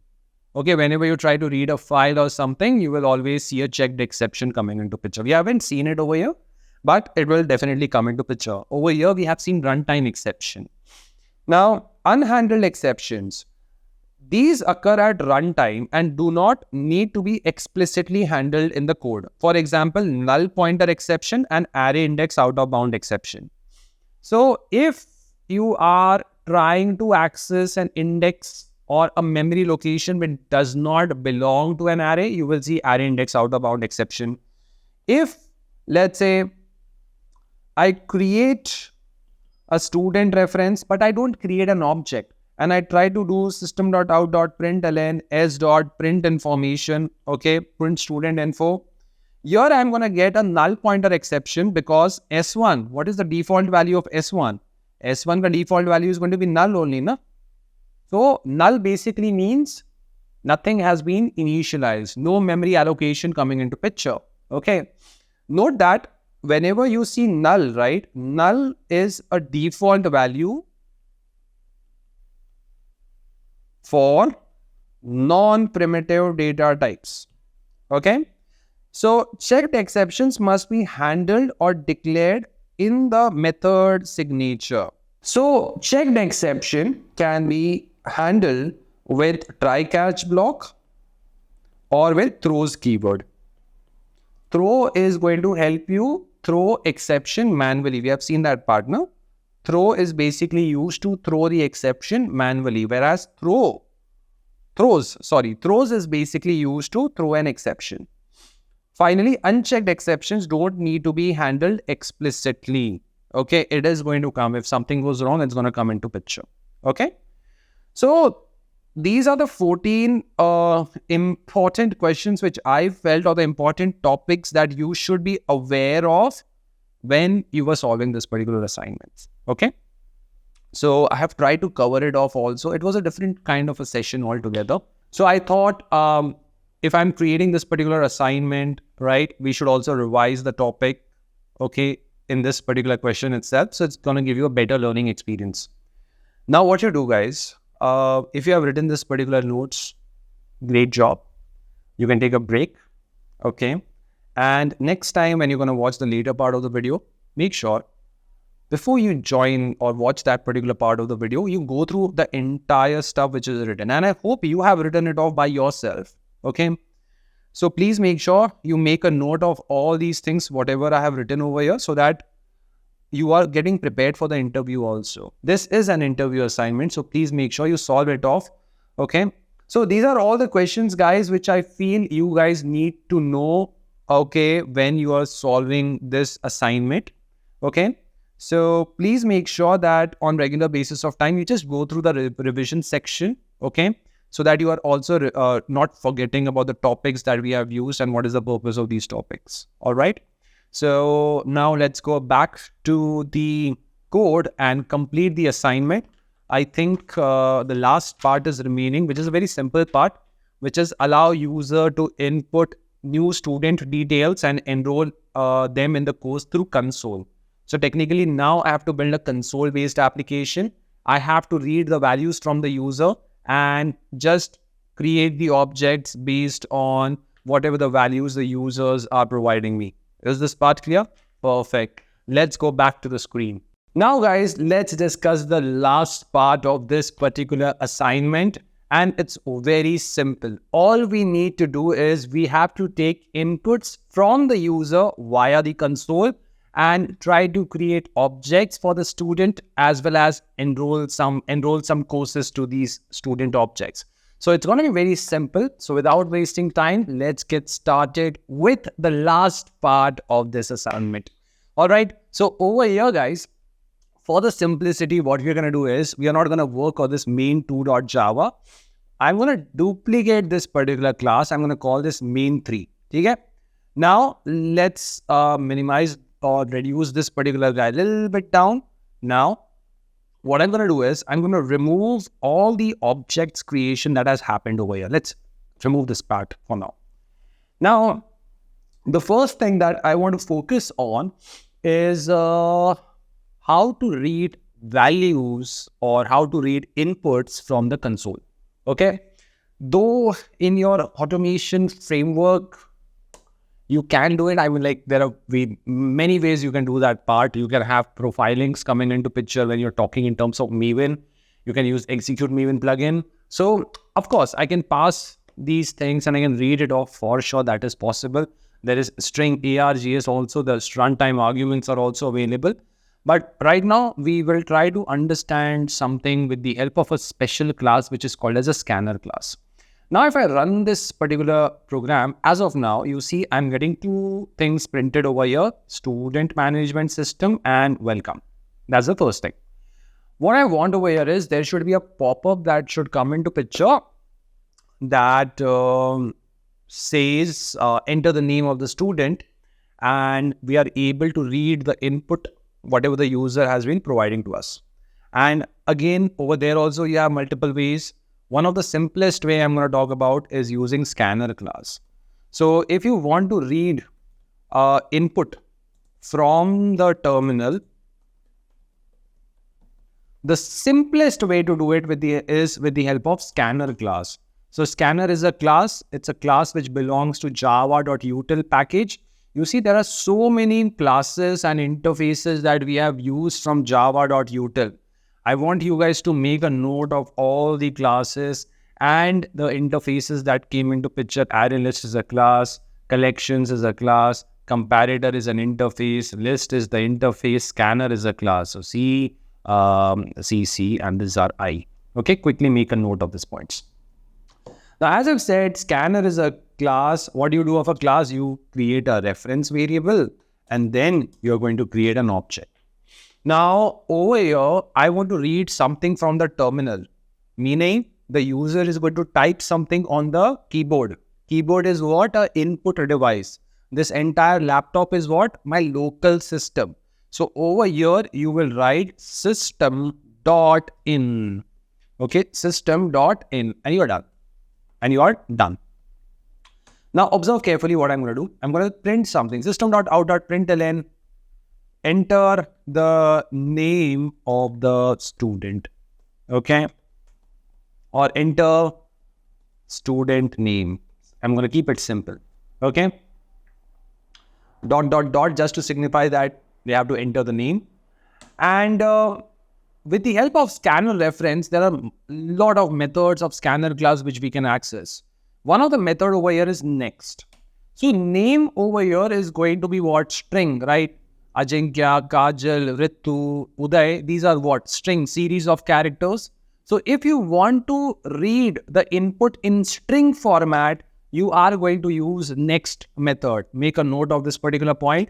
If you want to read the input in string format, you will use next method. Make a note of this particular step. So next, if I bring my cursor over here, you will see next is going to return me something in string format. So I'm going to write over here string name. String name. Perfect. Now let's go over here and print something, system.out.println. You have entered the name, give a space and just print the name variable. Let's run this particular program and see. All right, now we are seeing a message, enter the student name, and I decide to write over here Uday. Hit enter. You have entered Uday. So right, we are able to read the input and we are able to process it off also. Okay, quickly try to write these 3 lines of code by yourself. Sorry, 4 lines of code by yourself. Can you do that? Come on, quickly write it off. All right, I hope you guys have written. Now let's try to understand how do you read integer values from the console. So to read integer values from the console or from the terminal, whatever you want to call it, you will use the read next or read int method coming into picture. Read int method. So what you're going to do is I'm just going to print a message, a pop-up that they can understand they have to enter something. So I'm going to say enter student age. All right. I'm going to copy this particular line and I'm going to put it over here. And I'm going to say next integer. So next int is going to return me something in integer format. So this is going to be an int variable, int age. Okay. And all I'm going to write over here, sysout the student age is, okay, plus age. Let's run it and check whether it works. So over here, let's say I enter the name as, oopsie, my bad. I need to run it again. Let's run it again. I write over here, Uday, works. Enter the age, let's say 22, works. All right. Write this piece of code by yourself. If you want to read the input in int format, you are going to use next int method. All right. Just make sure you observe the 6 lines of code which is written over there. Take your time. Make sure you remember these lines of code which is written over here to read input from your console. Okay, you are going to create a scanner object. You're going to use system.in as you want to read it from the input device. Then you are going to use scanner.next to read string values. And if you want integer values, you're going to use next int. Okay, next int. Is this part clear to everyone? Perfect. That's something that you guys need to know, like before we start building the entire console-based application. Okay, the remaining part is left. Only the small part is remaining now. So once you have done this particular stuff, right, what I'm going to do is I want to duplicate this chap and I'm going to make main4.java. All right, this is going to be the final draft where the entire stuff is going to be there. Okay, so what I'm going to do over here is, right, I'm going to remove all these stuff. I don't really need any of these things. Okay, now let's say when you visit a ATM, right, and when you insert your card, you get all those options up. Press 1 for withdrawal, press 2 for checking your balance, press 3 for changing your PIN, all right, and then press 4 for more options, so on and so forth. So I want to give that kind of an option to the end user. So what I'm going to do over here is I'm going to write something, system.out.println. I'll say select an option. Okay, select an option. Let's put something like this. And I'm going to say system.out.println, enter, or let's say point number 1, register a student. Okay, that's the, when they are going to press 1, they can register the student. Now let's say system.out.println, I'm going to give 2 dot find a student, or find student with student ID. All right. Then we are going to have one more option coming into picture. Let me just copy it, paste it. This is going to be number 3, which I'll just say list all student information, something like that. All right. So 3 options I'll be giving over here. Register the student, find student with student ID, 3, list all student information, something like that. I'm going to do it off over there. One more option that I think we can add it off over here is, let's say 4, and I'm going to call it, let's say, list student information in sorted order. Okay.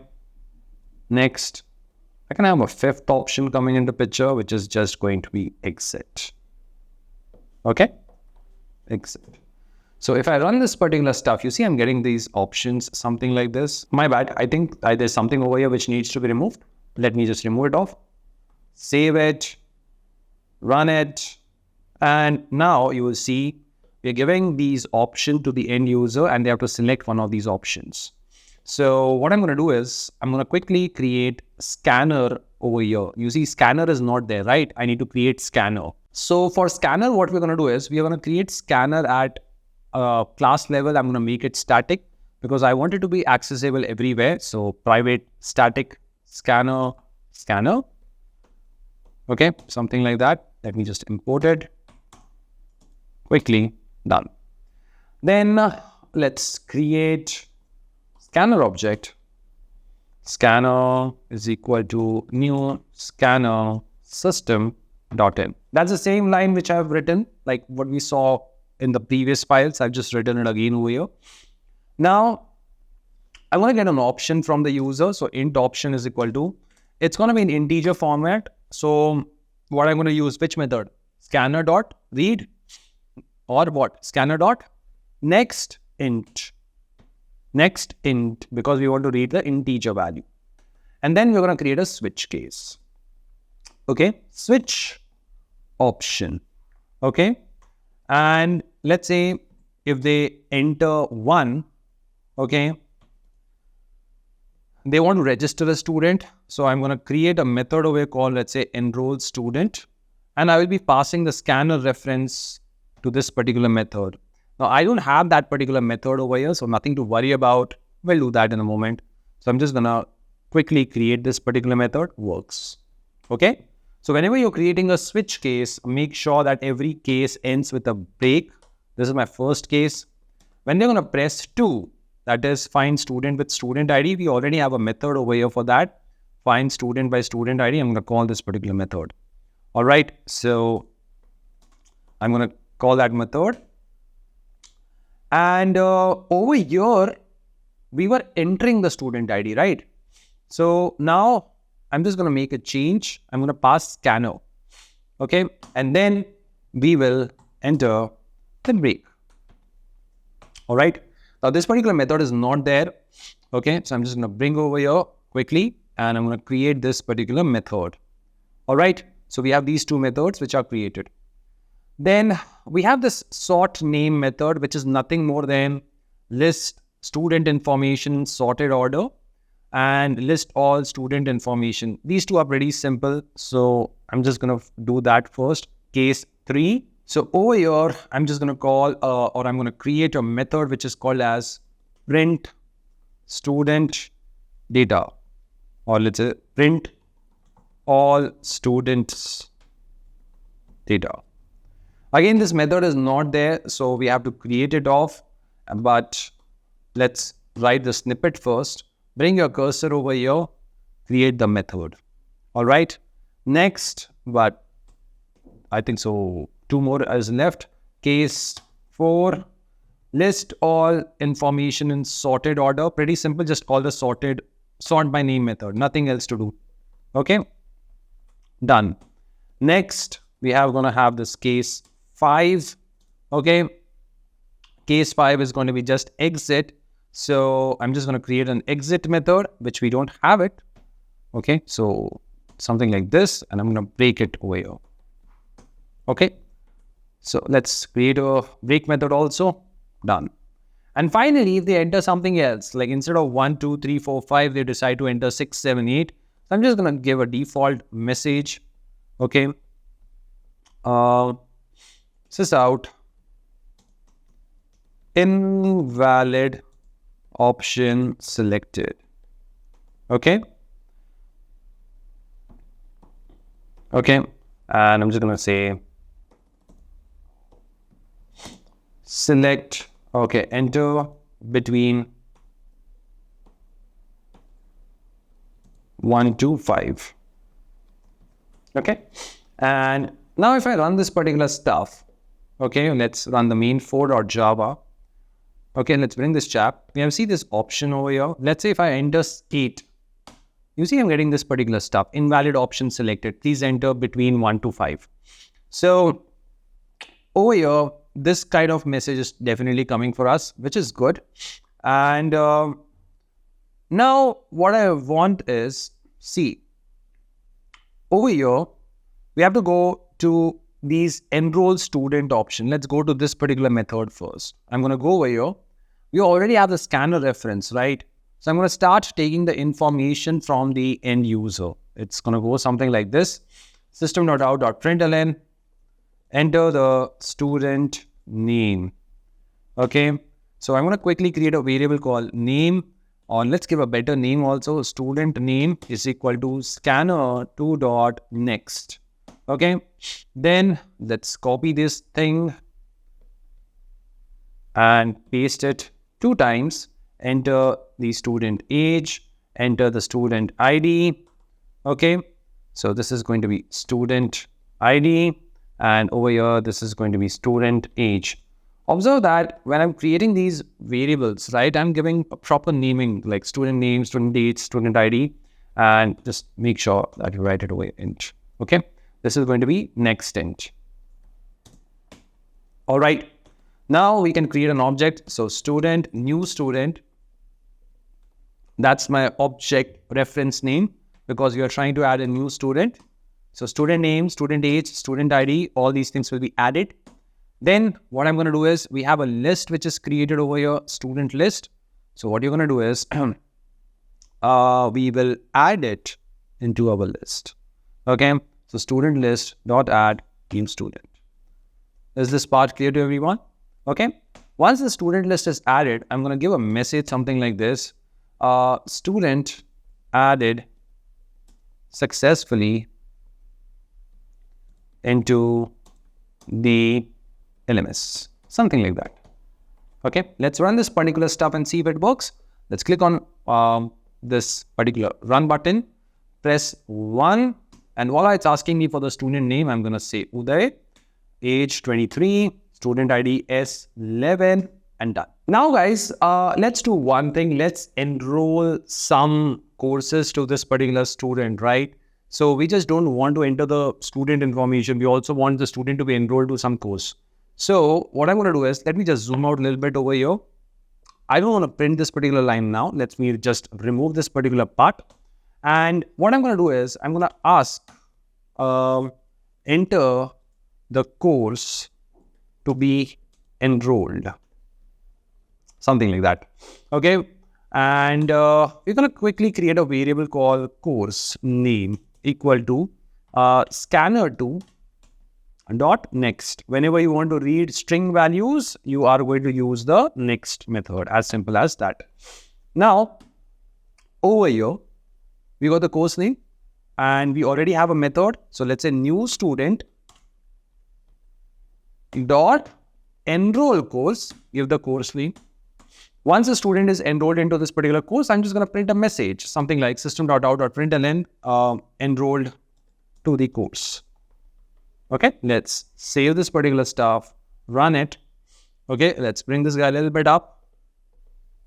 Select the option 1, enter the student name, let's say Uday, age is 23, student ID is going to be S11, enter the course to be enrolled for. We are getting this particular option, great. And what I want is, let's say Java, something like that. I'm going to hit enter and boom. Oh, we already have this particular line written. Student is enrolled to Java successfully. And then we are trying to enroll, like we are writing the message, enroll to the course. We don't need this particular line then. It's like 2 extra stuff that we have written over here. Let's click on play button one more time. Okay. And what I can say is, let me do one thing so you guys, you can see the code also properly. I'll put this chap over here. Okay, we don't need any of these things. Okay, and the console, I can put it off over here for you guys. Okay, so let's minimize this chap. Okay, so this is where my code is. So if you want to compare 2 things, you can compare it properly. Okay, this is the code we are looking for. And I'm going to enter the student name as Uday, age is 23, student ID is going to be S11, enter the course to be enrolled for, I'll say Java. It works. But you see, it's getting terminated right away. I don't want that. What I want is, I should have a functionality that the student can be enrolled to multiple courses in one shot. Right?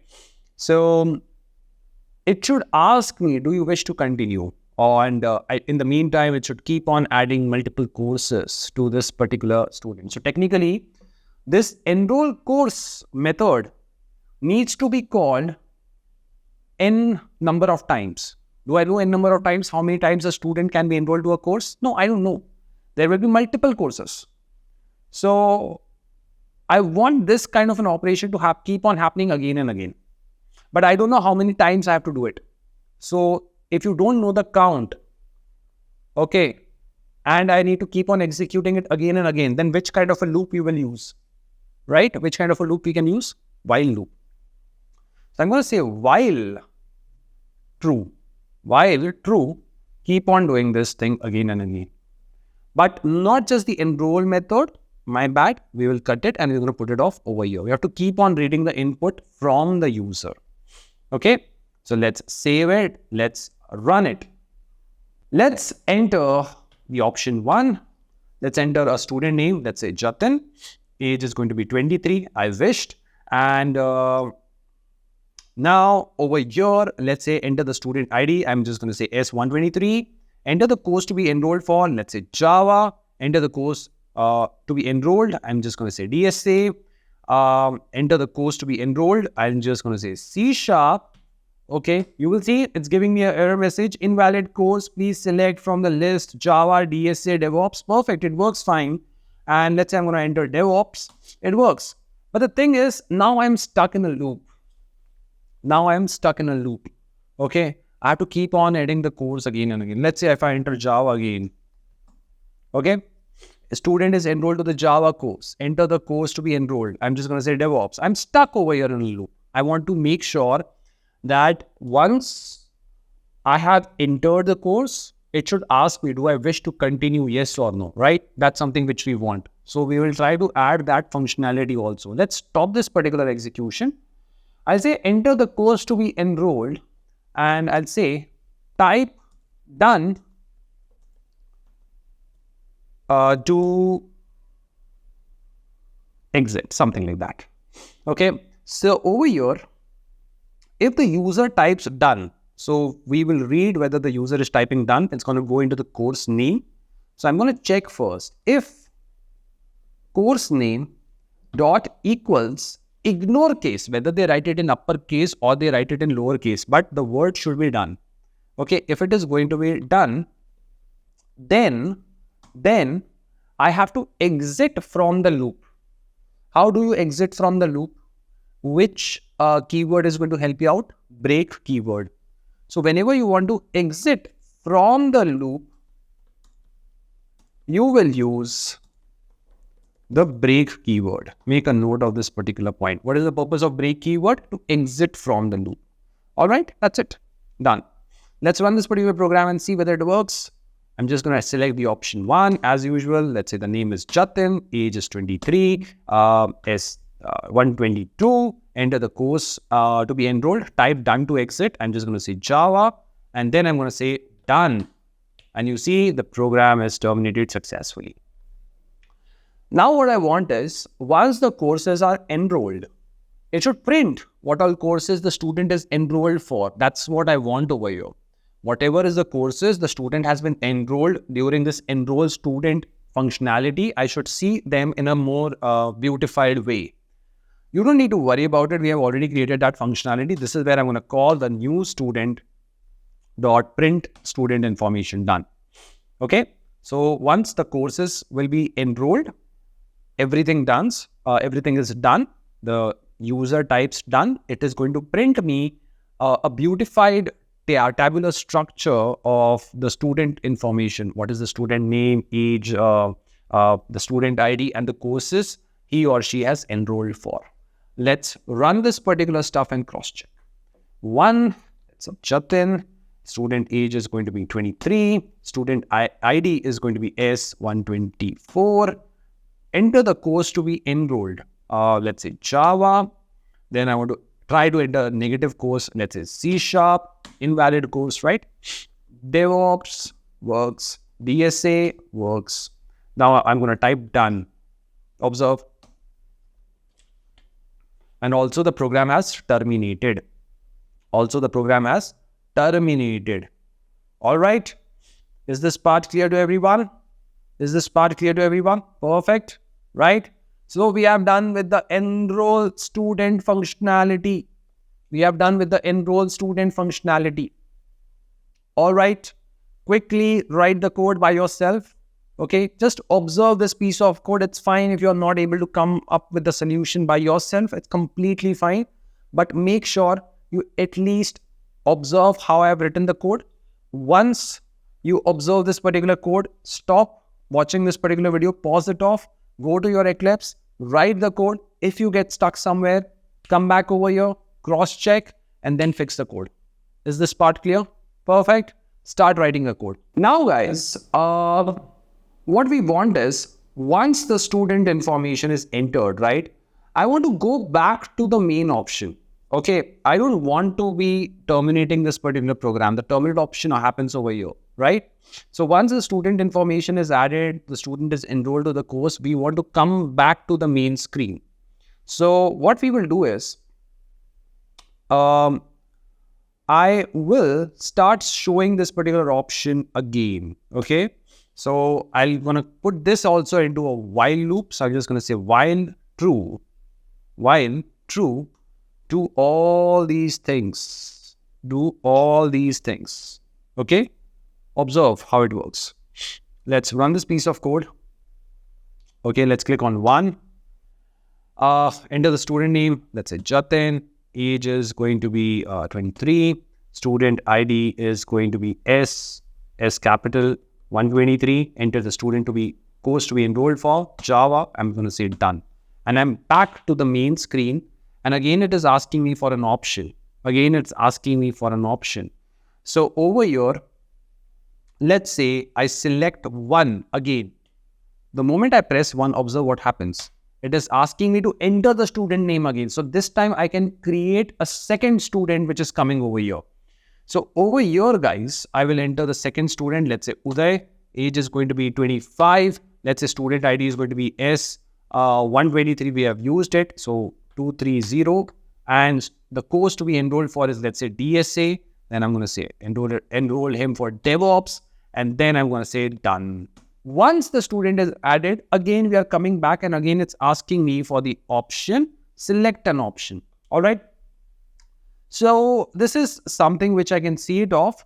But what I want is this welcome message, right? It should be great if we can put it off inside the while loop, because it's going to be acting as a line, or like something that can differentiate between the previous code and this particular code, like this output and the previous output. Okay, so I can understand from where the new options are coming. Okay, it's just to make a little bit better and visually appealing. All right, something like that. So let's save this particular stuff. Let's stop it now. Okay, and now what I want is, I want to work on this find student by ID functionality. Of course, we'll be able to add multiple students now. Let's work on print all student data and find student by ID. Pretty simple. Let's work on the case 3 first. Okay, let's work on this particular method. We want to print all student data. It's very simple. I think we have already done it somewhere. If not, I'll do it right away in front of you guys. So we have this particular student list, right? It's going to have all the student information. So what you're going to do is, you're going to use a for each loop over here. For, okay, it not has automatically written the code, but that's not what I wanted. Click on for and use a for each. Okay, and for each from the student list, get me the student data. And over here, I'm just going to print, or let's say I'm going to call student dot print student information. All right. So before that, I'm just going to give a message just for the readability.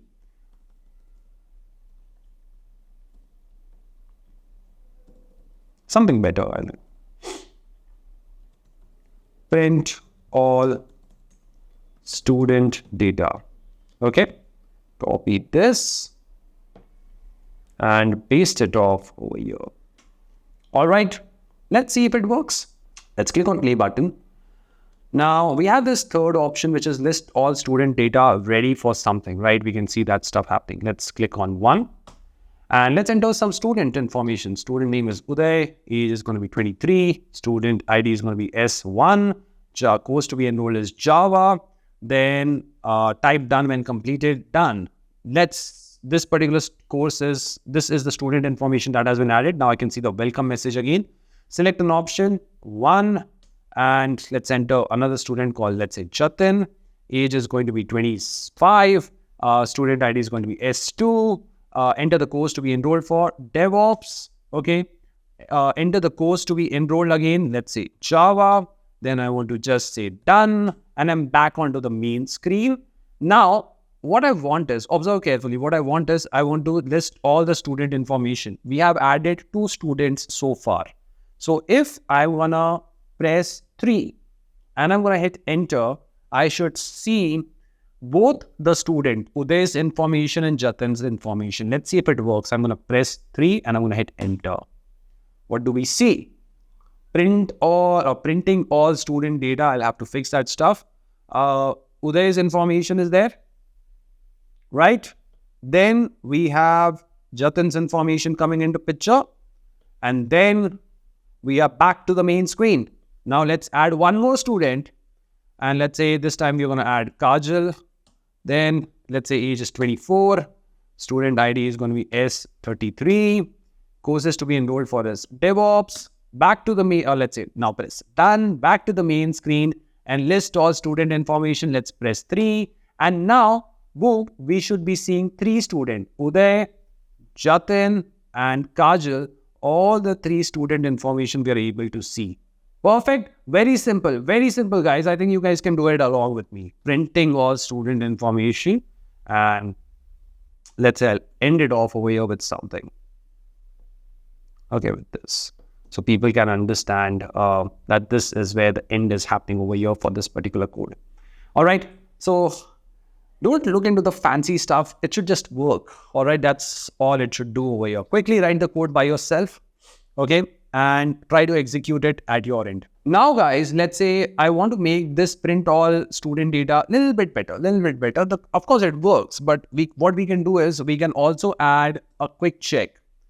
Before I start reading the list, before I go into the loop and all, I need to first check whether there is if the size is greater than 0. So what I'm going to do is I'm going to have a check over here if student list dot size is greater than 0, meaning there is some element, some student data which is present in this list. Okay. Only then we will do all these things. Okay. Else, I'm going to give a error message, system.out.println, or I'm just going to say system.error. The error would be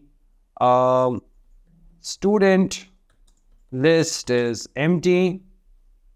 Okay. No student record found. Okay.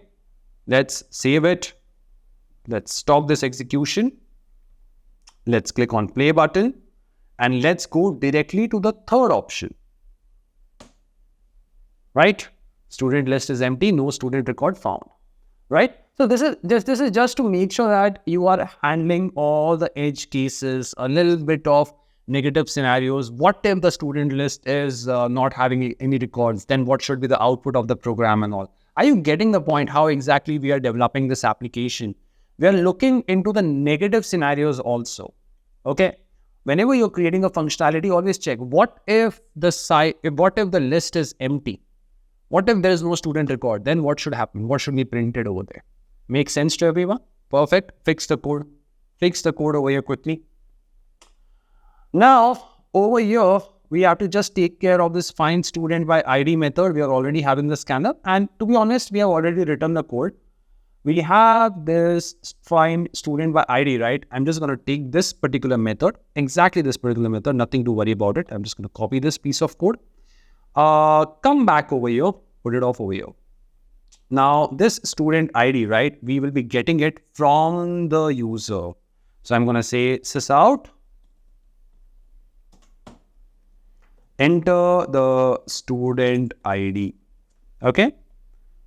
So I'm just going to say string student ID is equal to scanner2.next. Okay, it's a string value. Perfect. Copy the student ID, put it off over here. And this time we are not going to return it off. There's no point of returning it.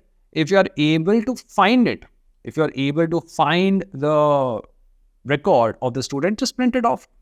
So I'm just going to say student ID, or let's say result dot print student information. Print student information. Now the code is perfectly correct, but I have a problem with the name of the variable result, because this entire stream is going to give me the student found, right? So I'm just going to call this something else. Student found. Okay. So it's going to find me a student and it's going to print the information of that particular student. And this X variable also is like something which I don't like. So I'm going to call it student. From the student list, we're going to get one by one each student. And to that student, we are going to get the student ID. Okay. And we are going to print all these things. All right. Done. Finish. Now, let's stop this particular execution. All right. Let's run the program one more time. Okay. Let's check every scenario over here. If I press 3, I want to list all student information in one shot. And I'm going to hit enter. List is empty. No student record found. Great. Let's add a student. Okay. Enter the student name. Uday. Okay. Age is going to be 24. Enter the student ID S1. Enter the course to be enrolled for Java. So Uday is enrolled to the Java course. Do I want to add another course to this student? The answer is yes. Let's make it DevOps. Hit enter. Now I'm going to say done. All right, back to the main screen. But before that, I have printed all the information that Uday has been added. Age is 24, student ID is S1, the courses enrolled for is Java and DevOps. Okay. Now, the next thing, let's add another student. Press 1, enter the student name Kajal. Student age is going to be 21. Student ID is going to be S2. Course to be enrolled for is DSA. Hit enter. I am done. Hit enter. Back to the main screen. Again, press 1 to register a student. Okay, let's say the student name is going to be Ajinkya. Student ID or student age is going to be 24. Student ID is going to be S3. And the course to be enrolled for, let's say, is going to be DevOps. Hit enter. Am I done? Yes. Let's enter one more student. Press 1 to register the student. Enter the student name is Ritu. Student age, let's say 21, student ID is going to be S4, course to be enrolled for, let's say, it can be anything, let's say Java, just Java, done. And I'm done. I'm back to the main screen now. Now what do I want is, I want to list all the students. So let's press 3 and hit enter. Now you see Uday's information we are able to see, Kajal's information we are able to see, Ajinkya's information we are able to see, Ritu's information is coming, right? The courses that they have enrolled for, I'm able to see that also. Perfect. Now comes the moment of truth. I want to check whether we are able to find the student with student ID. Let's press 2. Enter the student ID. Perfect. Till here, everything is fine. Let's try to find Ajinkya. Ajinkya is S-3. So I'm going to say S-3, hit enter. And I think we are done. We are able to find, or we are able to get Ajinkya's data. Perfect. Great. Write the code. Fix it off over here by yourself. Okay, write it down. Now guys, what we want is, we want to just work on the two methods, which is the exit method and the sort name methods. Sort name already has the code inside it, so we really don't need to worry about it. You just need to call this particular method and it is going to print me the student names, student information in the order in which the name appears. Okay, so the sorting is going to happen on the basis of name. Okay, alphabetical order. So this method, nothing to worry about it. It's exactly the same method that we have written in the first go. Now talking about the exit method, nothing major. Over here, what you do is, you just write one line, because we want to exit from this particular application. Just write system.exit and just pass any number. I'm just going to put 0 over here and we are done. So to be honest, it's not that big application compared to the lecture that I've taken over here. But my idea was, if we are building this particular, or we are solving this particular assignment, I just wanted to make sure that we not only write the code, but we also understand it. Okay, we understand the concept. So that's the reason I have taken it in such a big, like a lengthy lecture out of it over here. And remember, we still have part 2, that is, we have to build a Selenium automation framework over there. So don't worry, if you're able to write till here, you are able to understand till here. So this is a mini course in itself, because we have used the entire Java topics, whether it's your collection, whether it's switch case, whether it is comparator, classes and object, encapsulation. Okay, everything is used to build this particular application. And I hope after writing this piece of code, this piece of application, you're confident on how to work on a Java application. Little bit, that's the thing. I'm not going to give you the fake confidence or the fake hope that you will be able to work on an enterprise application. But I promise you that if you're able to write this code by yourself, okay, or if you have watched the entire video till here, looking and understanding other people's code is not going to be a challenge for you. Okay, so before we push this particular project into the repository, let's run it one more time. I'm going to click on, let's say, just select this option. Student name, I'm just going to give Jatin. Okay, age is going to be 23. Student ID is going to be S1. Course is enrolled for the student. Let's say Java. Done. Let's type done. Let's add another student, or let's say list all the student information. Let's press 3. Right now, it's just going to print me a student information for Jatin, because there is only one student which is present, so it works. Next, let's add another student. So I'm just going to give the name as Ritu. Student age is going to be 24. Student ID is going to be, let's say, S12. Okay, course to be enrolled for, let's say, DevOps. Hit enter. Let's enter a negative course, C#. It works. Nope. It gives me a proper error message. Invalid course name. Please select the course from the list. Java, DSA, DevOps. Works correctly. I'm like, done now. Now, what I want is, I want to list the student information in sorted order. But let's add one more student. Okay, let's register one more student. Let's say the student name is going to be Ajinkya. Student age is going to be 24. Student ID, let's say, is going to be S234. And let's say the course to be enrolled for is going to be DevOps. Okay, and then I'm going to say done. Now let's do the search functionality. I'm going to press 2. Let's say the ID that I'm looking for is S12. I know it's for Ritu, but still we'll check S-12. It should give me Ritu's information, right? Next thing that should come into picture is list all student information. I'm going to press 3. It's going to give me all the student information, the order in which they were stored.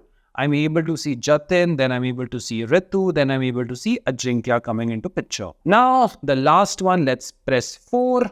Okay, list the student information in sorted order. So the thing is, it's gonna sort it on the basis of name. So I know that Ajinkya should come first. That's the first thing. So I'm gonna press 4 and I'm gonna hit enter. And are we able to see? Yeah, we are able to see. Student name is Ajinkya. Okay, this is the first information. Next that I'm able to see is Jatin's information coming into picture. Then we have Ritu's information coming into. And the reason it's coming in one line is because I think in the sort by name, I'm directly just printing the list like this. So instead of doing this, I can just remove it off. What you can do is you can just print all student data. You can just call this particular method itself. Okay, I'm going to do that. I'm not going to rewrite the code again.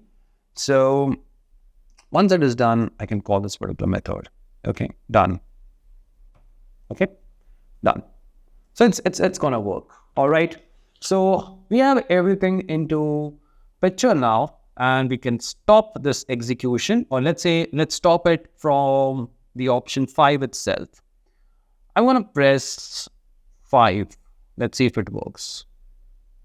Okay, the program is terminated. Okay, before terminating, maybe I just want to give a message, something like system.out.println.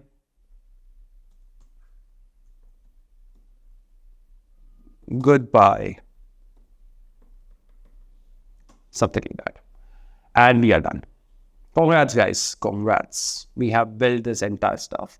Now, I don't really need main 2, main 3 because I have to submit this assignment, right? I cannot give like main 2, main 3. I'm going to just build the final draft. So I'm just going to remove these, delete these files. So, okay, let's delete these chaps. I'll do one thing. It's always safe to create a repository first. What if, guys, I want to attach all the 4 files in this download section of this particular video, right? So we have already created a Git repository. Great. So I'm just going to right click, go to team, and now I'm going to click on commit. All right. Let's bring the commit staging, Git staging area at the bottom. Let's bring all the files into the staging area, and we will say completed part 1 for the assignment.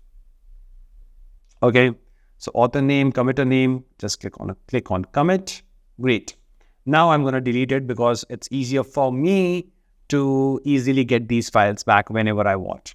All right. So what I'm going to do is I'm just going to delete main 2, main 3.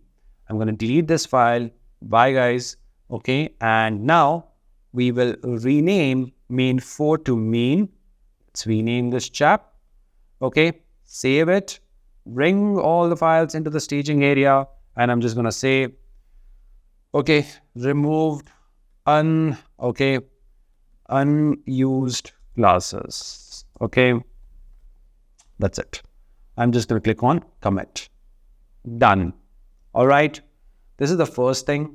Now let's go to the README file, because over here, guys, we have to write the README for this particular application. All right. So I'm not going to write everything by myself. I'm going to use a website which is there on Google. So let's open that one. Now, guys, what you're going to do is we're going to quickly go to Chrome, and you're going to search for something which is called as README. Okay. So there's a website which is called as readme.so. You can use this part. It's just going to help you make the README file quickly. I am going to click on get started. It's very simple. The first thing is click on the section below to edit the content.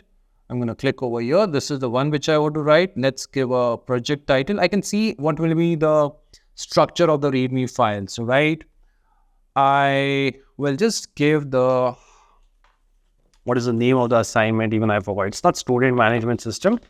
You have to write the company name, right? So tell it, okay, interview assignment. You see how it's just writing it off. And this is part 1, which we are trying to write. So I'm just going to say part 1, which is student management system. Okay. Okay, this is the first thing. The next thing that I want over here is I want author information to come into picture. So I'm going to go over here. It automatically brings this thing off. So you can give your author name. So I'm just going to have my name written over here. Let's say Jatin Sharma. And the thing that we can do over here is you want to attach your LinkedIn or you want to attach multiple links. You guys can do that part. So there's only one author, not authors. So Jatin Sharma, or I can do something like this, make it a little bit better. Okay. Jatin Sharma, and I'll just say over here @LinkedIn. Okay. Let's quickly go to my LinkedIn profile. Okay. And let's open this chap. This is the home page. Copy this. Okay. Minimize it and fix this chap. Okay. That's it. So they can see my LinkedIn profile. That's the thing which I'm looking for. Now, what else we have? Do we have to add any demo? Do you want to add any FAQ? Anything over there?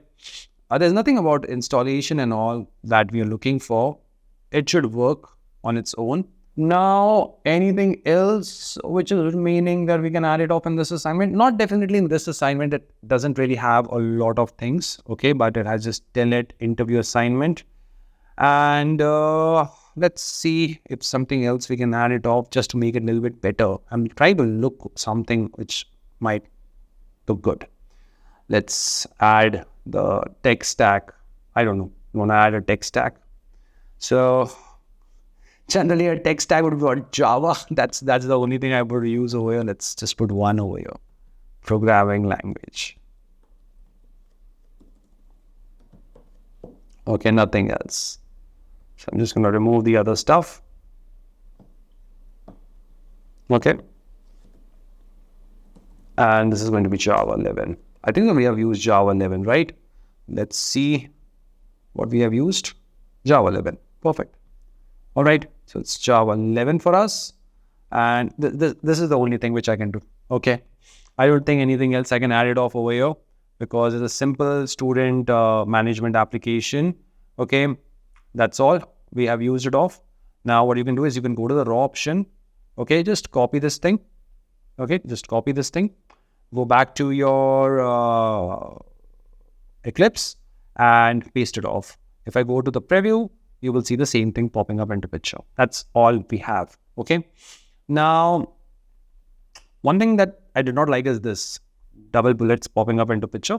Can we just put it in one line? Let's see. I think we can do it off. Done. Save it. Review. Looks good, right? I don't need the @ sign also. So let's remove the @ sign. Okay. Now it looks good. Yeah, come on. This is good. Definitely good. Okay. So Jatin Sharma, you can give a little bit more information. I think I can still give more information about myself. I can just say over here is Jatin Sharma, SDET with 10 years of experience in automation testing for UI, API, okay, and mobile. Okay, you can add a little bit more about whatever you wish to add, but that's something which I'm going to keep it over here. And if I go to the preview section, it looks good. Okay, so we have the title of this particular assignment, the author name, tech stack. Okay, nothing major in the tech stack, but still just added off something over here. Let's go up, bring this particular file into the staging area, and I'm just going to comment it off saying added content in the README file. And I'm just going to click on commit. Done. Now, what you're going to do is we're going to go to GitHub. Okay, and let's quickly go to github.com because we have to push it into the GitHub repository also. So let's go to my GitHub account. All right, let's quickly create a new project. Let's call this particular project as Student Management System. Okay, and I'm going to give a small description. Created. Okay, I will say console-based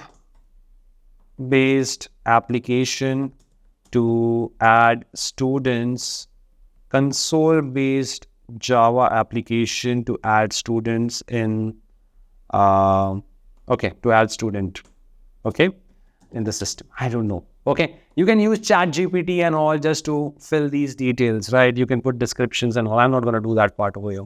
Okay, so you can use ChatGPT, fix it off, make it a little bit better. Okay, and I'm just going to create an empty repository. Okay, create this particular repository. Now let's get started. Copy the git remote. I think so you don't even need to copy the git remote add origin. I'm just gonna copy this, go to the HTTP section, copy this http.com, whatever is the repository name, just copy this thing. Go back to your Eclipse and click on push head.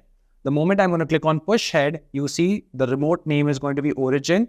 It has filled all the information for me, okay, that we are talking about the student management system repository. If it is not filled, it will be something like this. So what you can do is you can go back to your GitHub, okay, copy this particular URL. Make sure you are in the HTTPS option, okay, just copy this chap, okay, come back, paste it. Now, the thing is, it's going to ask me for the username and password, okay. That's something that I need to enter it off over here. So let me just enter it off. So it's going to be Jatin 99. And now we will be entering the password, but you don't have to enter the GitHub password, which is there, right? So what you will do is you will go to your GitHub account. All right. Then go to your GitHub settings. Okay. Account GitHub settings. Then go to your developers settings. Okay. You're going to create a personal access token. This is something that you need to create. You go to personal access token, click on whatever the token classic, whatever you want. So I have these certain tokens which are there. You're going to generate a new token. And I'm just going to call this as for general use, the classic one. Okay. This is going to be for, I don't know, Eclipse token. Okay. New, something like that. I'm going to create it. It's going to be just for 30 days. You're going to select full access to private repositories, as well as if you scroll down, you will give access to your projects. Do you see anywhere projects coming into picture? Projects. I saw it somewhere. I can see repository projects. Yeah, this one. Select on this one. Full control on the projects. Perfect. Now, just click on generate tokens. All right. So this particular token is created. Copy this part. I'm going to minimize it. And this is the user name or the user ID for my GitHub account. You're going to paste the personal access token, which is just created now, okay, for your account. Then you're going to click on store and secure store. And then you're going to click on preview button, preview, okay, push confirmation. Let's click on push. Let's wait and it's pushed. Let's click on close or let's click on this particular URL. Okay. And here you go. The assignment is ready to be submitted. All right. So this is the part one of the assignment. Okay. It was a pretty lengthy journey, but I hope you have understood everything, how we have created this entire application. And I hope you guys will be confident that if in any interview they ask some similar questions like this, you will be able to not only build the project, but you're also able to submit it in this way. Okay. Because if I read this particular question, right, what they have asked is submit the zip folder. I mean, like in the world of Git and GitHub and all those things, why do you want to submit a project in just a zip folder? Okay. A better way would be just to create a project, all right, and showcase to them how exactly this works. All right. So this is something I hope you guys will be able to do it. Do let me know in the discussion section of the video whether you really enjoyed this session and was the session helpful for you guys. Okay, I know it was pretty lengthy, but I hope you got the confidence of writing the code, creating the project, pushing it into the Git repository, the GitHub repository. You will be able to do it by yourself, yes or no. All right, so do let me know. And now we will be seeing each other in the second part, where we have to create the entire automation framework. All right, we have to create a custom automation framework. We have to automate certain test cases, okay, some scenarios. We have to have cross-browser testing, and we have to submit the project, okay, to them in the GitHub repositories. All right, that's something that we want to do at all. All right, mark your attendance for this particular video. So till then, guys, take care, sleep well, and now I'll be seeing you guys in the next one.